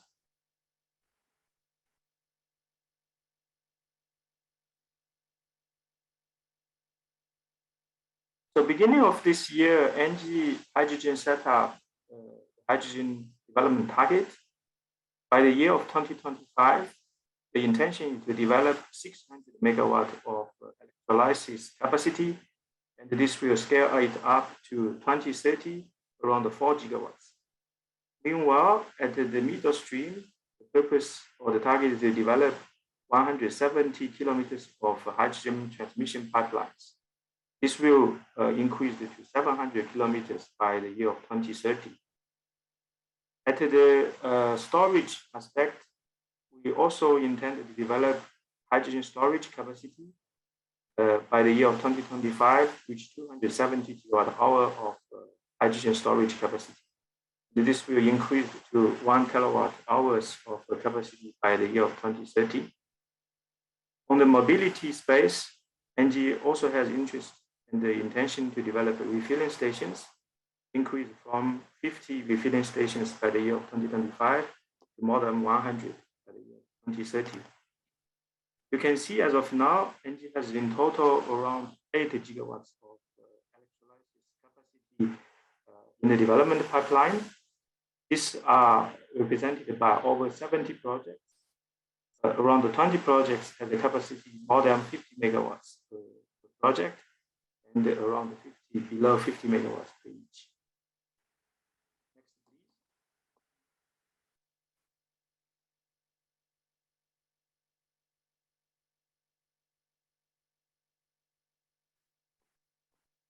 So ENGIE consider the hydrogen business will be a global business. This business is currently in the making. Either it will be big or it will not be. So from the starting point, ENGIE consider the hydrogen should be a global business unit. So in that context, ENGIE has been pursuing hydrogen projects globally. Over this chart, you can see on the bottom, the ENGIE group has done around 10 projects in the R&D stage, like a demonstration. And the projects, around the 12 projects on the global chart, those are the industrial projects ENGIE has been developing beyond the demonstration. The projects we have been developing here, around the 12 projects, you can see we almost covering all the area, all the countries that have renewable resources. It's covering Chile, South Africa, Australia, and a number of other countries also in this category. Meanwhile, ENGIE has quite a number of projects in Europe. Those are the projects as an example of in the public domain as an illustration of ENGIE's portfolio. On the right side, we have set up the table. You can see in the table, we are trying to group in the different projects into a few different categories. If you can see here, it covers mobility, heavy duty mobility, that's including maritime, also including mining, as a mining trucks as a heavy duty mobility basis. Also covering refinery, it could be oil and gas refinery, biorefinery. And the fourth category would be green ammonia or other chemical feedstock. The last but not least, is the natural gas blending. This is also a project in the 𝐓𝐨𝐲𝐬𝐬 has been pursuing in Victoria, as mentioned earlier by Gabrielle. Molly, I'm trying to collect by phone as well because I see questions. Yes, I just sent you the phone dial-in number through the chat box because the sound is still breaking. To ensure the overall quality, I think we have to resort to plan B as discussed previously. Okay. Yeah, so I would appreciate every audience to be patient for 1 minute and let Ping Yang dial in using his mobile. Appreciate it.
I dialed from the phone. Can you hear me now?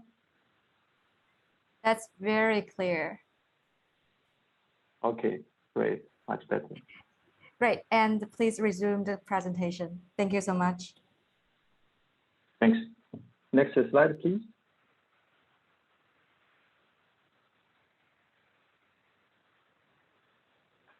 So for 𝐓𝐸 and the YARA, we have been collaborating since 2019 to develop a project in the Pilbara region to harvest the rich and abundant renewable energy in the Western Australia Pilbara region to produce renewable hydrogen feed into YARA's current ammonia plant to make green ammonia. The ammonia would be produced to serve the domestic market and also has the bigger potential to be exported to the Japan, Korea, and the broader Asia market. Next, please.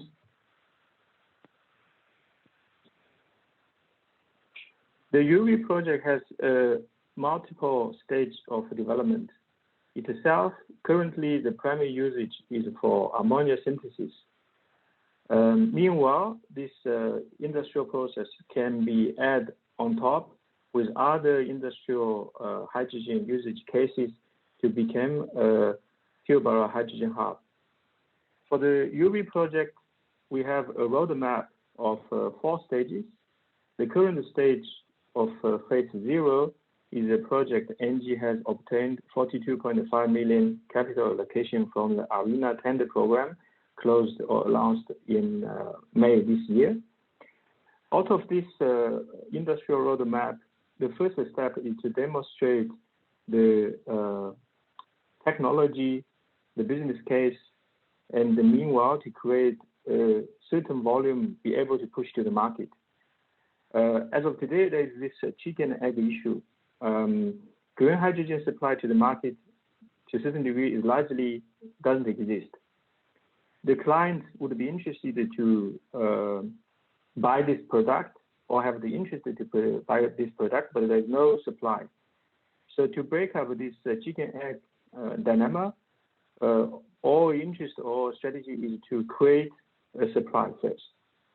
So the phase 0 will be largely to create this supply and demonstrate this business model. Once we further develop the market, the technology development will also be following. We are going to scale it up to be a 150 to 500 megawatts of electrolysis capacity. Once the market is further developed, the ammonia plant, a new ammonia plant will be built, and this will be further scaled up from the currently a small percentage of green hydrogen supply to be a large portion of supply. And the end game would be at a gigawatt scale in cumulative basis, and the current ammonia plant and the future ammonia plant will coexist and support each other. In addition to green hydrogen to ammonia route, the hydrogen once is produced in Pilbara, there would be a lot of potentials. That's including putting the hydrogen into the nearby Dampier-Bunbury pipeline, used as a natural gas blending usage. It could also supply hydrogen to the nearby mining operations, starting with as a mining truck fuel, and hydrogen can also be used as a process heat and feedstock supply, for example, as a green steel making in the Pilbara region. Once the hydrogen produced in a bigger scale, it can also be exported in a different form. It could be in liquid form, could be in other chemical compound, as a certain question was raised, like the MCH, the toluene-based liquid organic hydrogen carrier. So hydrogen hub is a key topic as of today in Australia. Recently, within last week, the Ministry of Industry of the Federal Government of Australia has launched a new tender program for grant application. In total, is 464 million, has interested to support up to 7 hydrogen hubs. And the Pilbara is kind of identified as a most promising area, one of the 7 locations to be developed into a hydrogen hub. So the Pilbara Hydrogen Hub is a concept that has been identified by the federal government, by the Western Australian government, and also by the city of Karratha and the Pilbara region. As Gabrielle mentioned, in Victoria, there is 4 areas so-called the hydrogen cluster, and in Western Australia, I think also has multiple hydrogen cluster. Karratha City, it's around 5 or 6 kilometers distance from the Yarra ammonia plant, is also one of those 13 hydrogen clusters out of the different states. Next, please.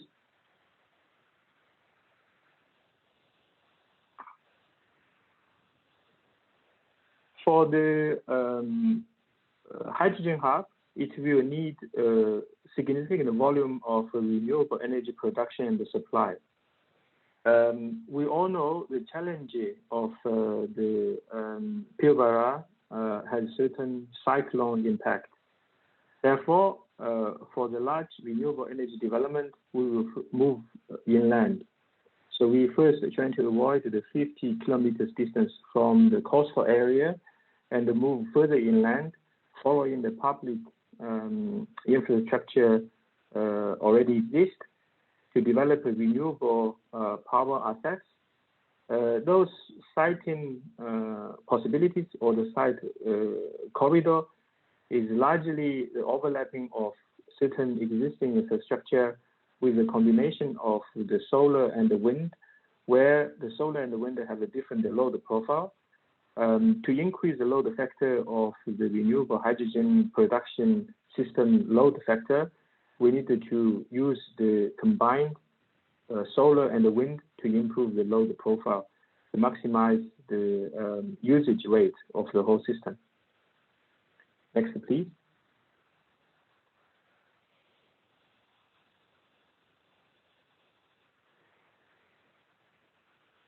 When we mentioning the hydrogen hub, the hub is located largely in the whole Pilbara region.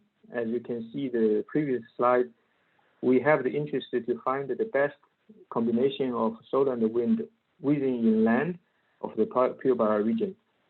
The purpose is use the pipeline to transport those hydrogen produced inland towards to a port to be exported.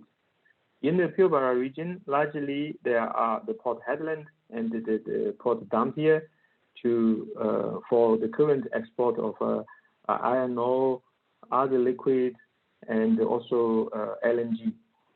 There is a good potential of the Dampier port for export of hydrogen or hydrogen carried by other carriers. Here is the zoom in of a portion of the Dampier port. You can see in the middle there is a circle called the renewable hydrogen. Actually, that's the phase 0 of the YURI project, where the renewable hydrogen will be supplied to the Yara ammonia plant. From the Yara ammonia plant, currently Yara already exported the ammonia to the Dampier port, the liquid valve. That distance is around 4 to 5 kilometers only. If you see this picture around the 5 to 10 kilometers distance radius, there are already ammonia plants, LNG trains, and other export infrastructures. So this area already has a lot of infrastructure could be benefit as a starting port, a starting area of the hydrogen hub. So Molly, I think that's all of my presentation, largely covered the YURI project and the Pilbara hub concept. Back to you.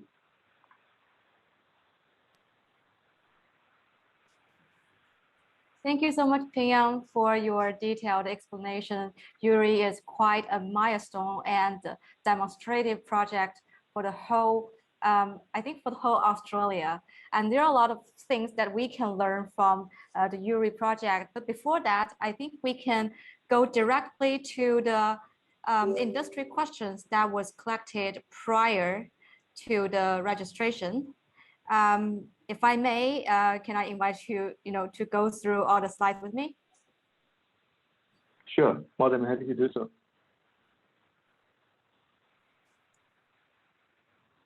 So the first question is actually being touched by Jeremy before, and being the investor and the developer side. Can you put some insights on it?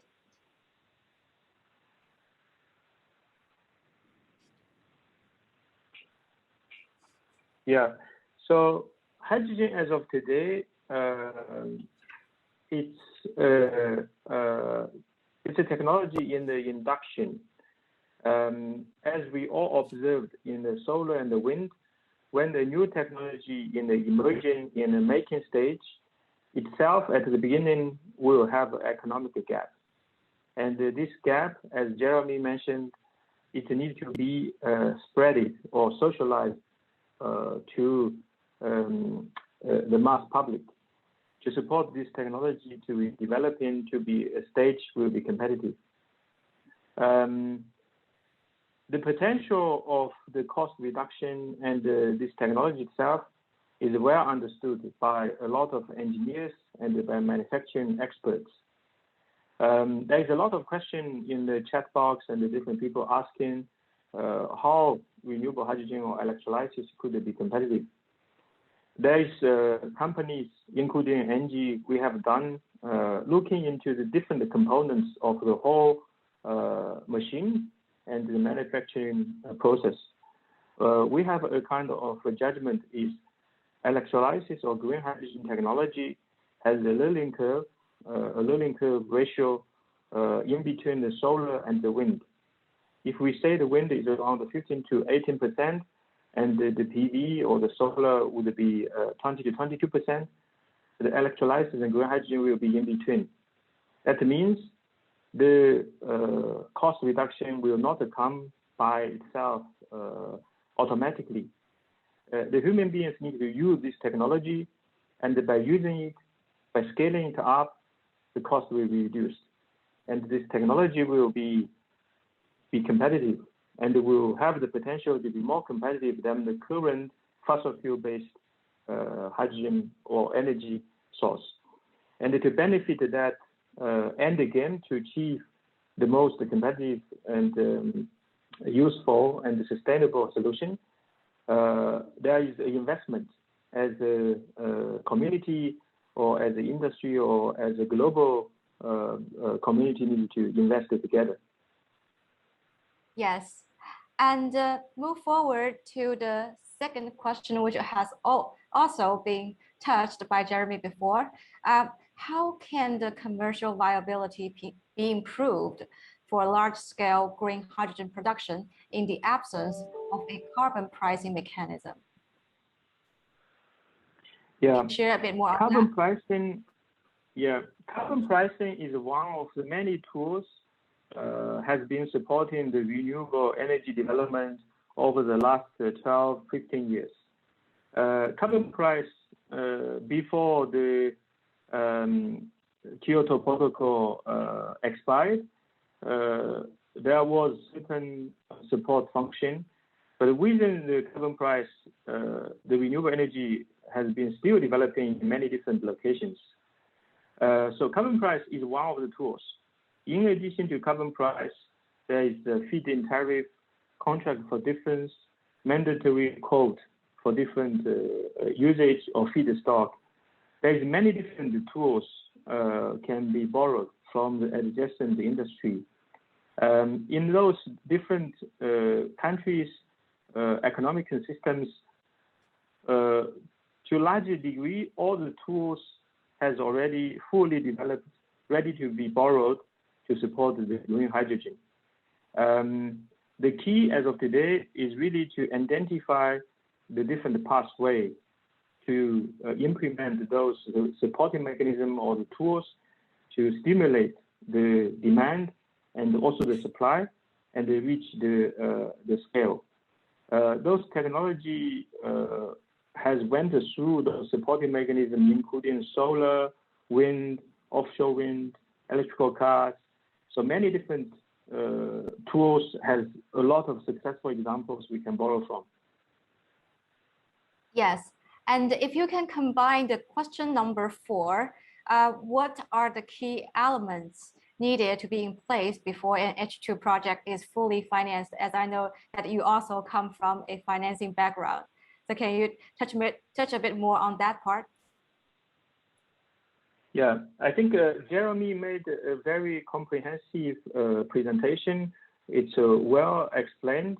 And also in his summary, I think the top 3 elements, I fully agree on that, is the technology reliability. Second one is the long-term or the predictable off-take arrangement. And the third one is the social acceptance, government support.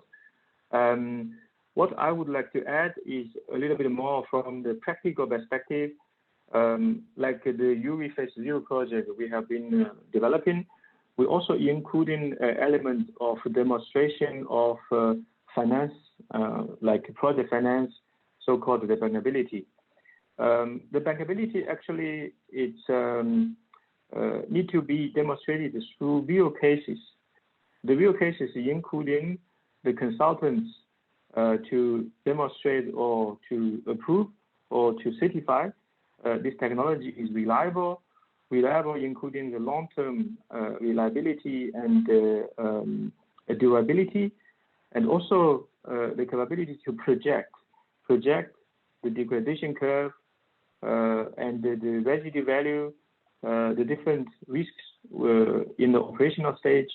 This will demonstrate the influence the insurance companies and the engineering design, the safety regulation, all those practical at the project level and the industrial level of development need to be all demonstrated. So I think this finance or bankability, as of today, the banks, project financiers, insurance companies, they also have went through new different technologies. There is existing procedure or tools, examples we can learn from. As of today, hydrogen itself, if we segregate the question, putting the question into there is an economic gap, then the economic gap needs to be resolved by subsidy, by scaling up to reduce the cost. That question is a separate question compared to the bankability. The bankability, it can be solved by the technology feature, by the business model, and that we have already enough all the existing finance tools to finance this type of project. Thank you so much for your great explanation. And as you mentioned, the safety factors is also a top concern of all the investors and bankers. What ENGIE's practice in addressing the safety issue of hydrogen during the production, storage, and filling? That comes to question number 3. Yeah, safety is the top priority for any industry. It's a very important topic. The safety for fuel, for different gas form of chemicals, the engineers and the professional association or bodies, code and the standard government or regulatory bodies have all existing technology and the procedures can be borrowed from to be applied in the safety HSE space for hydrogen. The process is through collaborative approach. A good example of Australia, today's topic of hydrogen for Australia, is there is a very live and active collaboration. When we are developing projects, we feel that dynamism in all aspects. When we have issues, we will be able to raise it, discuss with professional specialists from consulting companies, engineering companies. Meanwhile, we're able to raise the question to the professional association and the code and the standard regulatory bodies to holistically discuss the point and use certain existing regulations. But at the same time, if there is a need to change the current safety standard or safety guidance, there is also willingness and the possibility to shape the safety guideline and the directives. So I think this is a part of the hydrogen development process. The key is really do a project and then with the different supports, we will be able to navigate through and establish the HSE standard for a safe and a successful development of this industry. Yes, and the last questions from audience would be, what are the key decisions or events do you see as the critical path to Australia having a sustainable hydrogen economy? In Australia, there is frequent events organized like companies as yourself and others. There is also industrial association organized events. Certain events is information sharing, dialogue.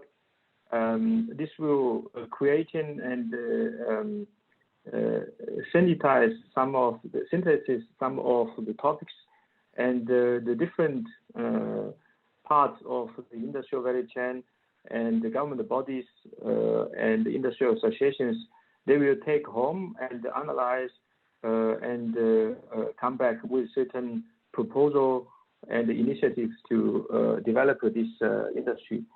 This is a more a bottom-up approach. At the same time, there is discussions with the government institutions, government agencies, R&D institutions to develop the regulatory part the R&D support. All those are very active in Australia.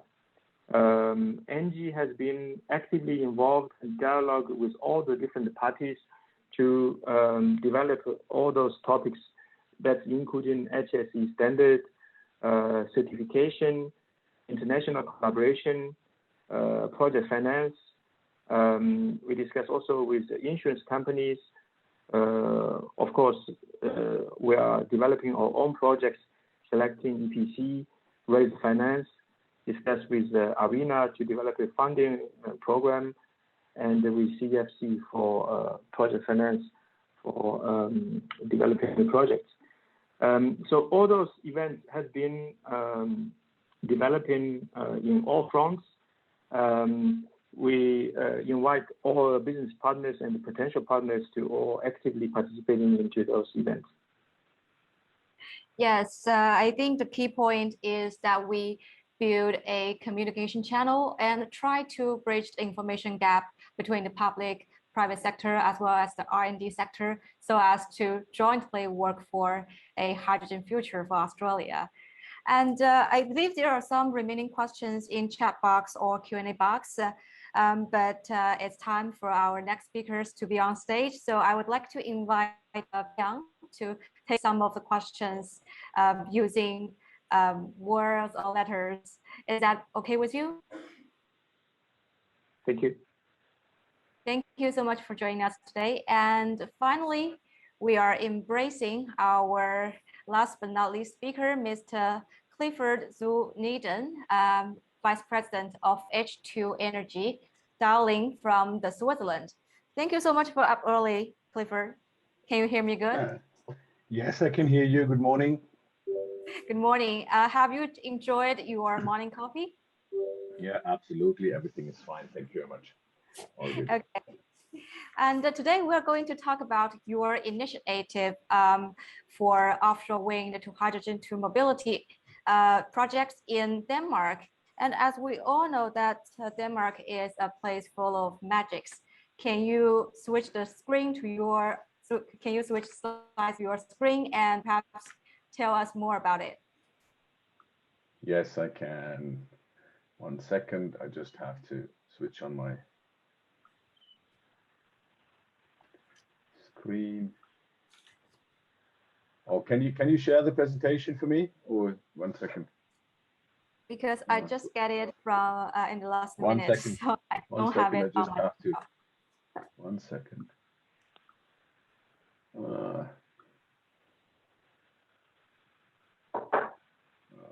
Why it's not? I just have to unlock something here.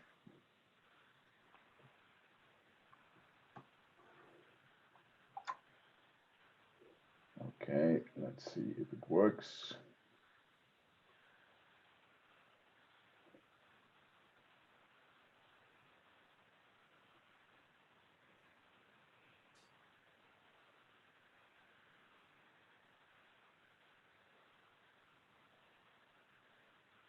If things are working.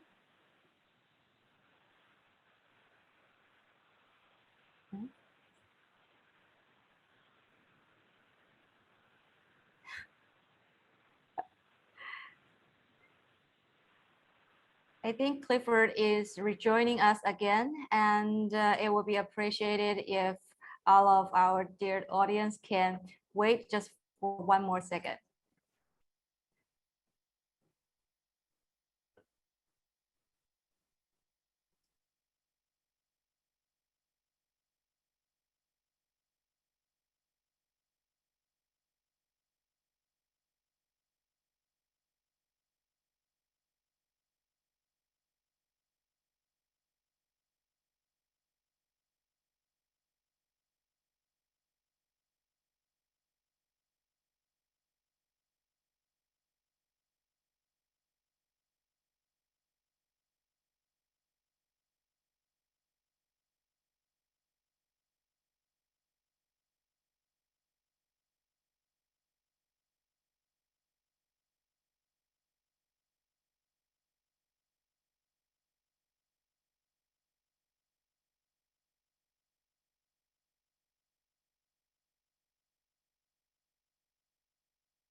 Clifford will be back in a minute. Please stay tuned. Thank you so much.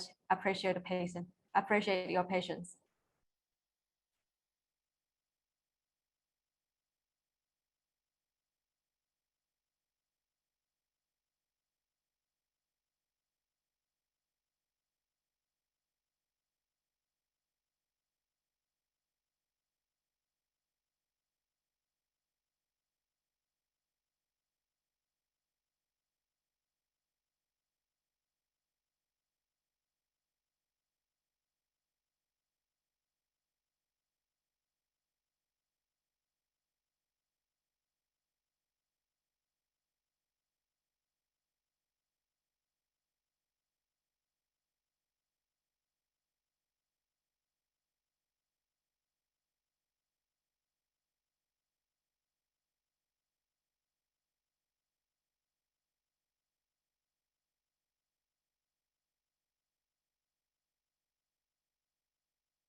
Hello, can you hear me now?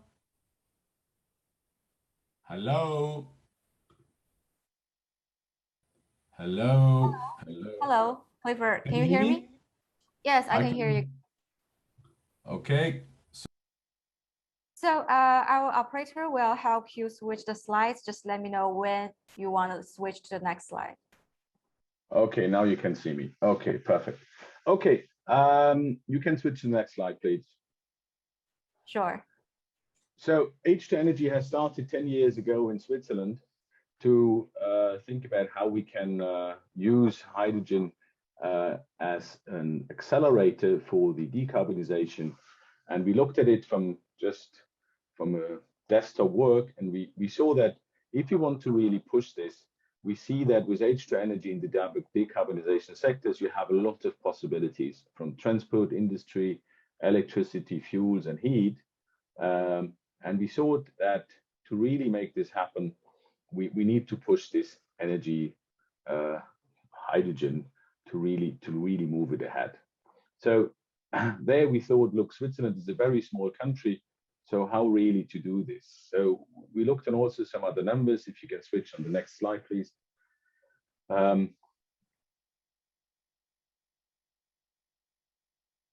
Go on to the next one.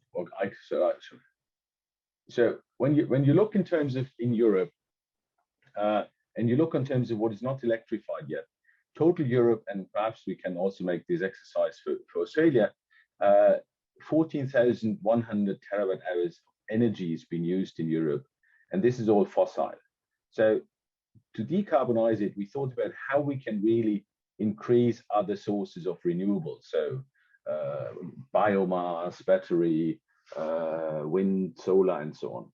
So, and then if you really make it in a very, very positive way. So using all hydro plants, flooding more valleys in Switzerland, in Norway, having a lot of more wind power. So, and then we came up to the point that it's still not matching. And if you just turn to the lower limits, you see there's a big gap. So 70% or 20 to 70% can be done with hydrogen. So, but this hydrogen is also a topic that this power is not there.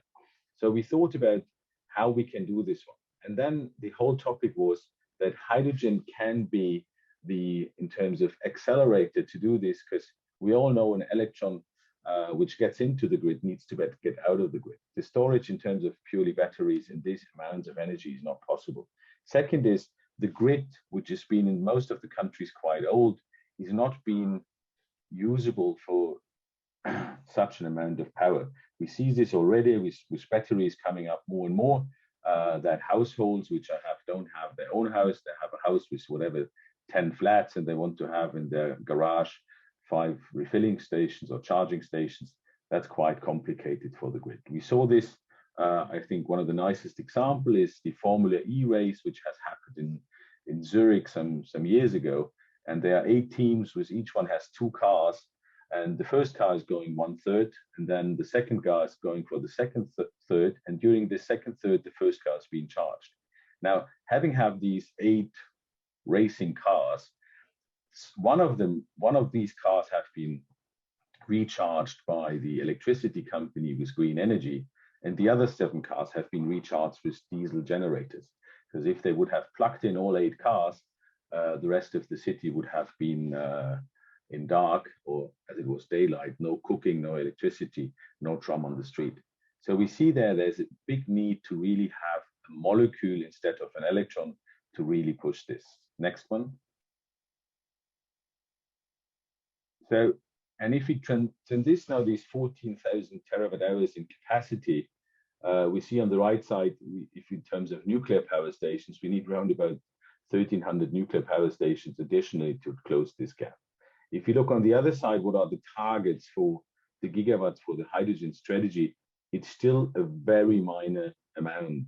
If you see here, 2025, it was 6 gigawatts, and EU-wide 2030 was 40 gigawatts. In comparison to what is needed, it's very, very slow, and by far not what we need.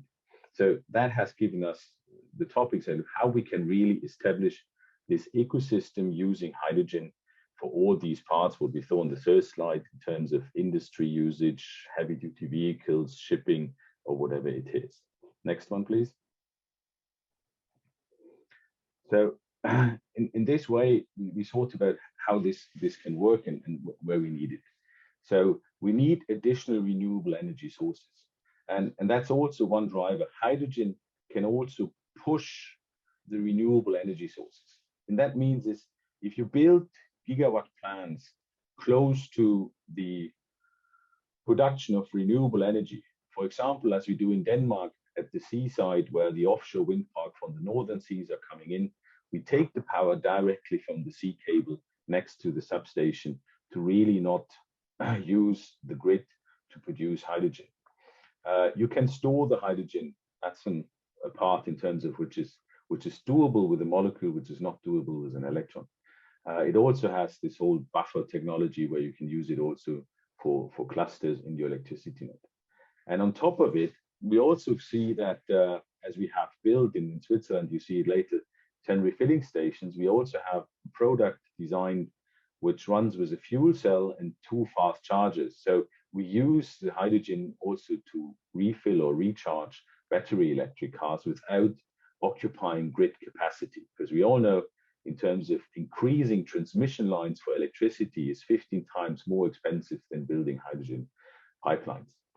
And that has come to a point where we see the future energy hydrogen is playing a big role in this whole energy change in terms of to prevent the climate change.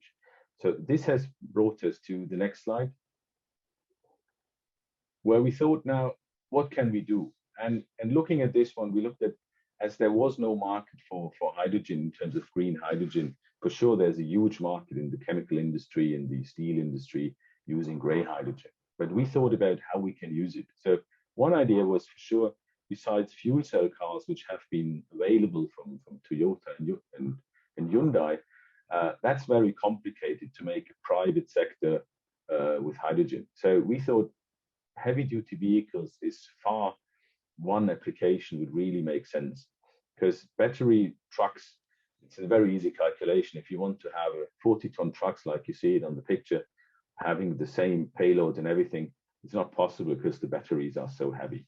So we really believe, and that has been shown now in Switzerland, that it works.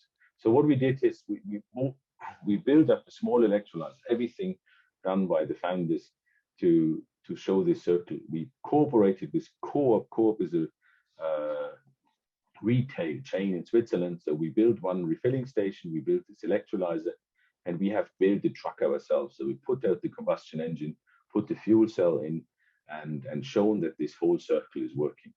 Out of this, in terms of showing this small example, we had convinced Hyundai as one of the OEMs who has a fuel cell technology, which is in an automotive serial production, and also have trucks, but they haven't been in Europe because they didn't want to compete against Daimler, Volvo, etc. But entering the market in Europe with a fuel cell truck was for them a convincing argument. So if you go on the next slide. So, and there you see now what we have done. We have now 60 trucks on the road. We have ordered 1,600 trucks for Switzerland, and we have done a pay-per-use model.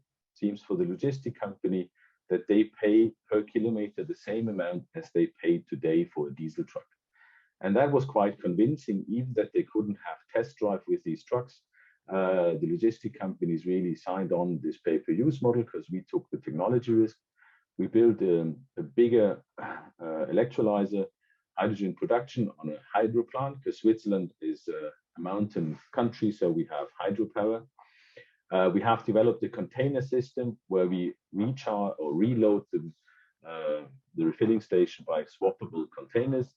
And now we have 10 refilling stations in Switzerland, and we are building out this network with this association, the big refilling station companies like Avia, Agola. So these are the Exxons and Shells, BPs, what we have in Switzerland. And we have founded a joint venture with Hyundai Hydrogen Mobility, to really bring the heavy duty vehicles into Europe. We have a range of more than 400 kilometers. In Switzerland, it's a total weight 34 tons. That's regulatory. The truck can even do 45 tons.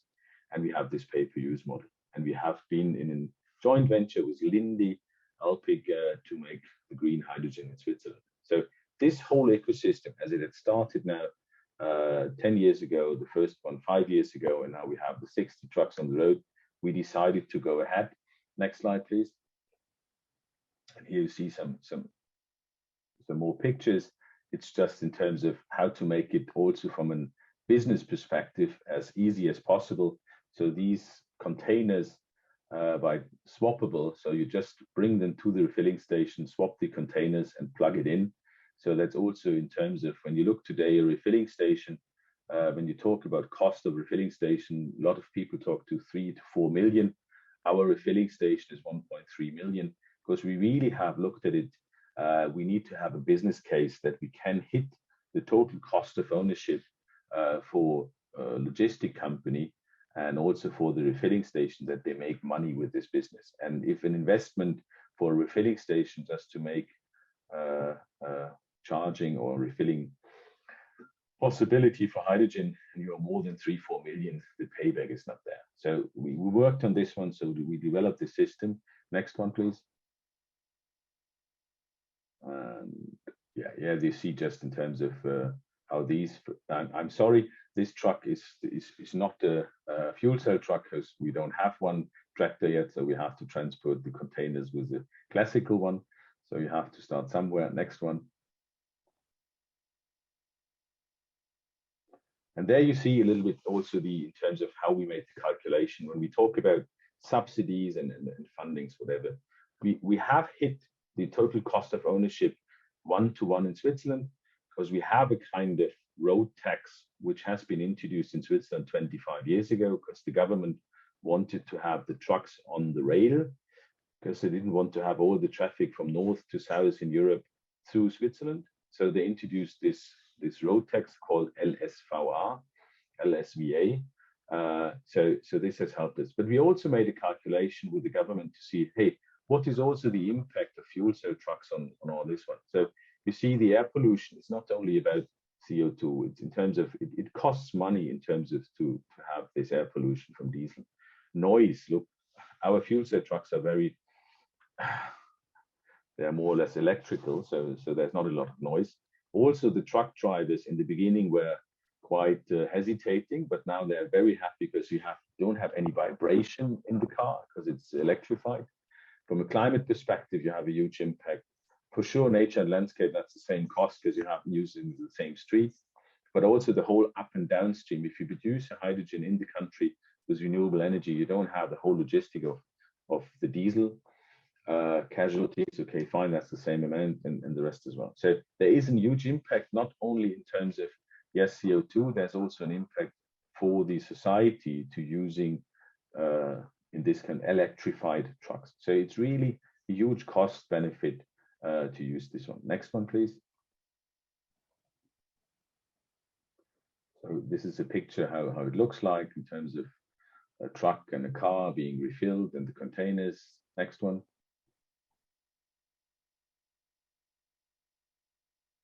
So here you see in terms of when the first trucks arrived in Switzerland, we made this big presentation with all these first trucks coming in there. And just to give you an example why we believe, first of all, for us, it's in terms of easier to calculate as trucks driving many more kilometers a year. So we can calculate the consumption of hydrogen. We also see the route planning that makes it easy for us to really place the refilling stations that they can reach their goals. And last but not least, they all have customers. And I just want to share one story from Nestle, because this is a company you all know. And they have these Nespresso capsules. And Nestle talked to one company, and you see it on the right, Gallica. They do the logistics for them. And they called them and told them, look, with our sustainability report, we want to have 100% of our Nespresso capsules being driven by fuel cell trucks by 2025. And we pay you a little bit more. So Mr. Gallica, this company is 100 years old. He called us and said, and he's now 75, his son is in the business as well. And he called us and said, you really made my day, because the first time in my whole business life, the customer called, said, I give you the contract to supply my goods, and I pay you even a little bit more that you do it with fuel cell trucks. So it's not only that we have, in terms of we start to solve this chicken and egg problem by pushing it, but also then we see that in the industry and all the applications we can think about, the customers, even if it's now trucks or if it's now ammonia or if it's even gray hydrogen to replace it for steel production or whatever, all these companies have their own sustainability report and their decarbonization targets. So there's coming more and more demand. Next one. Now, as I told you, we now started in the beginning of this year to think about how to roll out this program in Europe. So we have bought the land in Denmark. So why Denmark is for us a very interesting country in Europe. Denmark is already there that they have more renewable electricity from offshore wind parks than they can use in their own country. So they're an exporter of electrons to the northern part of Germany or Netherlands in Europe. So there is already a huge capacity, and they have also in their planning, they have a so-called Power-to-X strategy where they also can push this renewable energy and to get there. They also, so we said, now we have, as we don't have this road tax what we have in Switzerland and other European countries, we thought about how we can really scale the model that we reach a feasible price to really make hydrogen a business. So therefore, we thought it doesn't work with 10, 20 or 50 or 100 megawatt. We really need to scale the production. So that's why we decided to build a 1 gigawatt plant in Denmark, which is going online 2024. We are in the process to have all the permissions ready by next year, June. The caterpillars coming next year, August. So we are ready to produce by 2024 around about 90,000 tons of green hydrogen. So for sure, we need there, if you're talking about such an amount, the pipeline grid cluster has to be built and also some storage solution. There's a lot of talks about salt caverns, which in Northern Europe are available, where they store their gas in the moment. So there are these topics has to be accelerated. We have been, in terms of with Hyundai, that we have 10,000 trucks for the Northern European market to really run this model. And last but not least, we have to cooperate with different refilling station companies to really build 100 refilling stations. So this is in terms of scaling it up. By doing the scaling and having some support there, we also get TCOs at the same level with diesel, because that's for us is one key element. If you want to really have an ecosystem in place, which is from a business perspective feasible, we really need the cost parity with the diesel. So there's two ways to achieve this. One is for sure in terms of what kind of credits you get for your being emission free. And the other side is also in terms of how people are getting penalized by producing CO2. So that's a big discussion in Europe in the moment, how that can be happen so that we get there. And it's not only based on subsidies or one-time subsidies. It really needs to have a business model. For sure, in Europe in the moment, the gas prices are going through the roof. So there's also the point that we can produce green hydrogen even at the same level as the production of gray hydrogen. We heard about Yara, a huge company using hydrogen for their chemicals and ammonia production. They have a problem now in Europe because the gas price is so high. So green hydrogen is more and more coming. And then a lot of people, if you saw some other slides in terms of the planning, are you crazy to produce in 2024 such an amount of hydrogen? For us, it's really a point in terms of the technology is available. Applications are available, and as more hydrogen is available, more applications are coming. And I just compared a little bit. You want to harvest apples. So the best time to have planted your apple farm was 20 years ago that you can harvest your apples now. The question is, as you haven't done it 20 years ago, what is the second best timing? So the second best timing is absolutely now. There is nothing in terms of, yes, we have to wait for a market. We have to make this market and make it happen.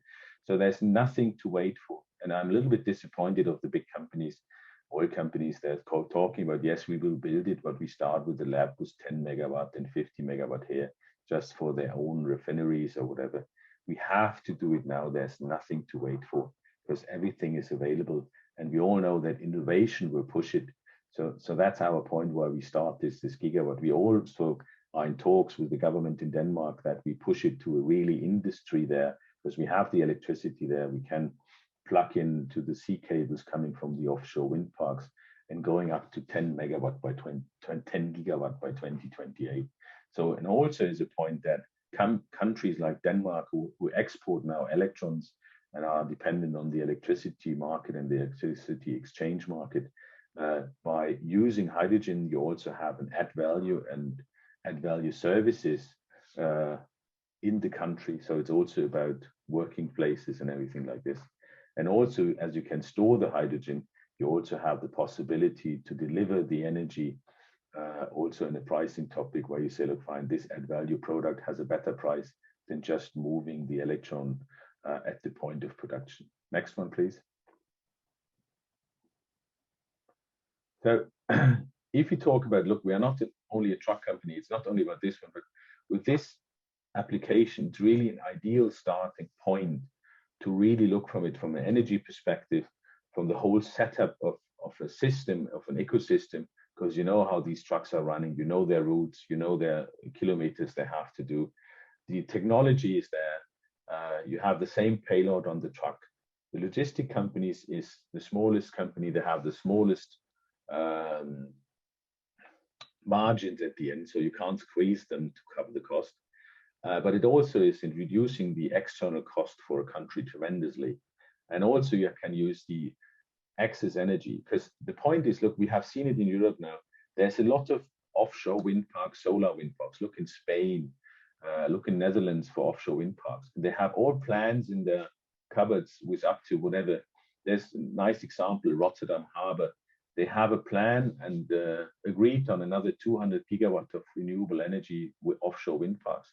But the substation at there only has a capacity of 11 gigawatt. And you all know that increasing transmission station costs, first of all, a lot of money. Second, a lot of time with high voltage equipment and everything.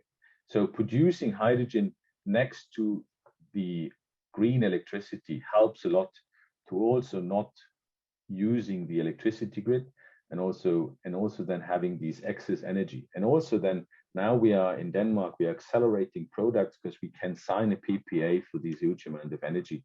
So it also pushes our vision to say hydrogen is also an enabler to produce more renewable energy, but you have to do it next to the energy source and not using the grid, because that will delay the project a long time. Next.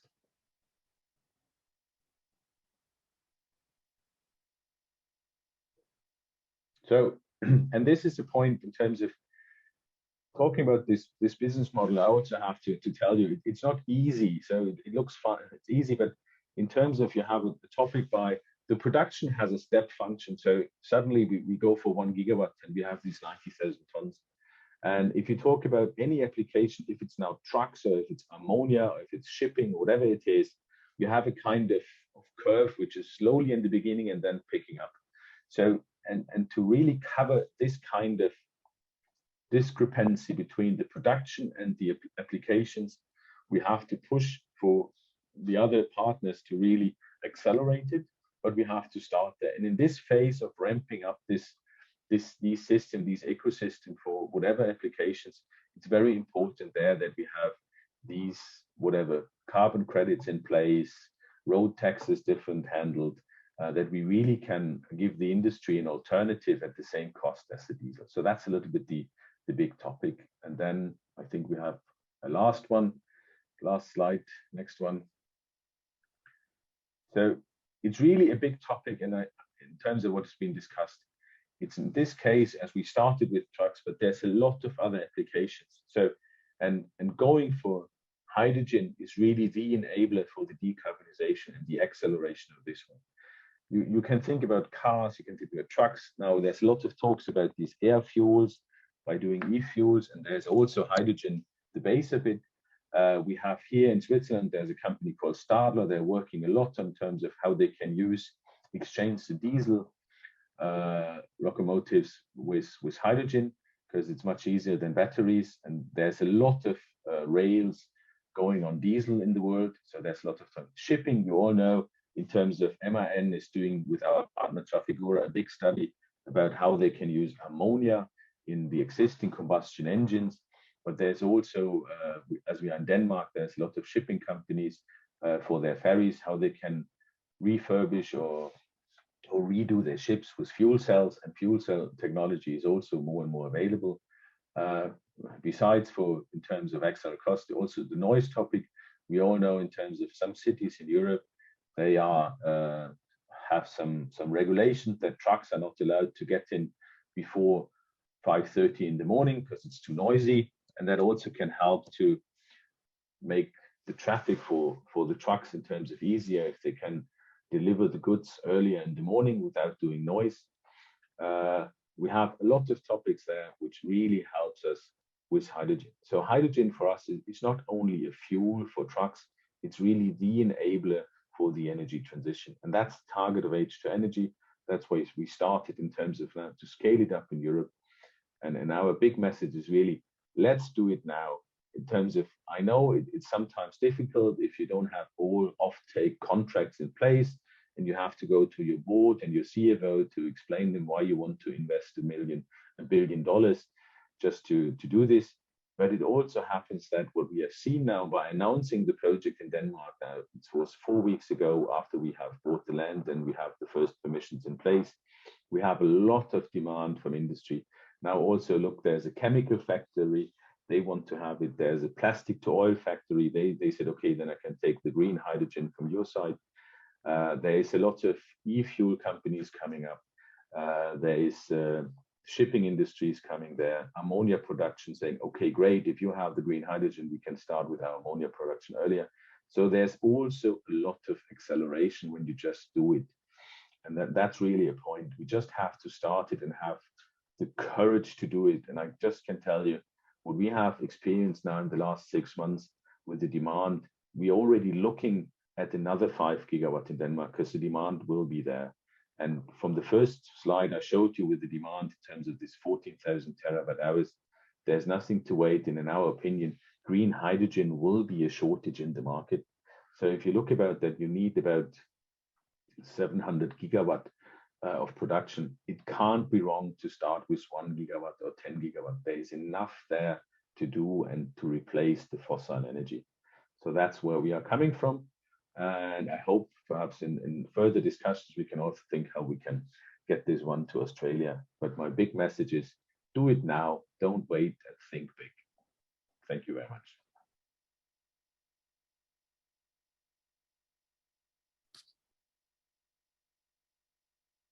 Oh, there you go. Just give me one moment. I'm adjusting camera.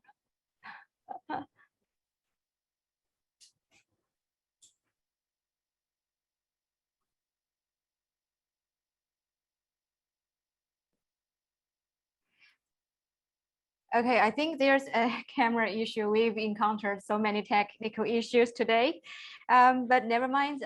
We have a great presentation lined up today, and we are so grateful for all the speaker supports from Ms. Gabrielle to Jeremy, to Pingyang, to Minister 𝐷'Ambrosio, and to Clifford. Thank you so much for your contribution. There are two major trends that we see in the Australian market. One is the hydrogen and the other is offshore wind. And in that context, we come up with this idea, okay, why not we leverage some innovative ideas from Europe to talk about a combination of offshore to hydrogen. And we really appreciate that today you're highlighting the importance of decarbonizing the mobility industry using hydrogen and the economics as well as the business models within it. And I would like to say thank you for your participation, and because this is a pretty new idea. For the audience, they need much more time to digest all these informations. If possible, may I leave your contact information down below the slides? Perhaps when we share them, the audience can also find a way to reach out. Absolutely, I'm fine with this one.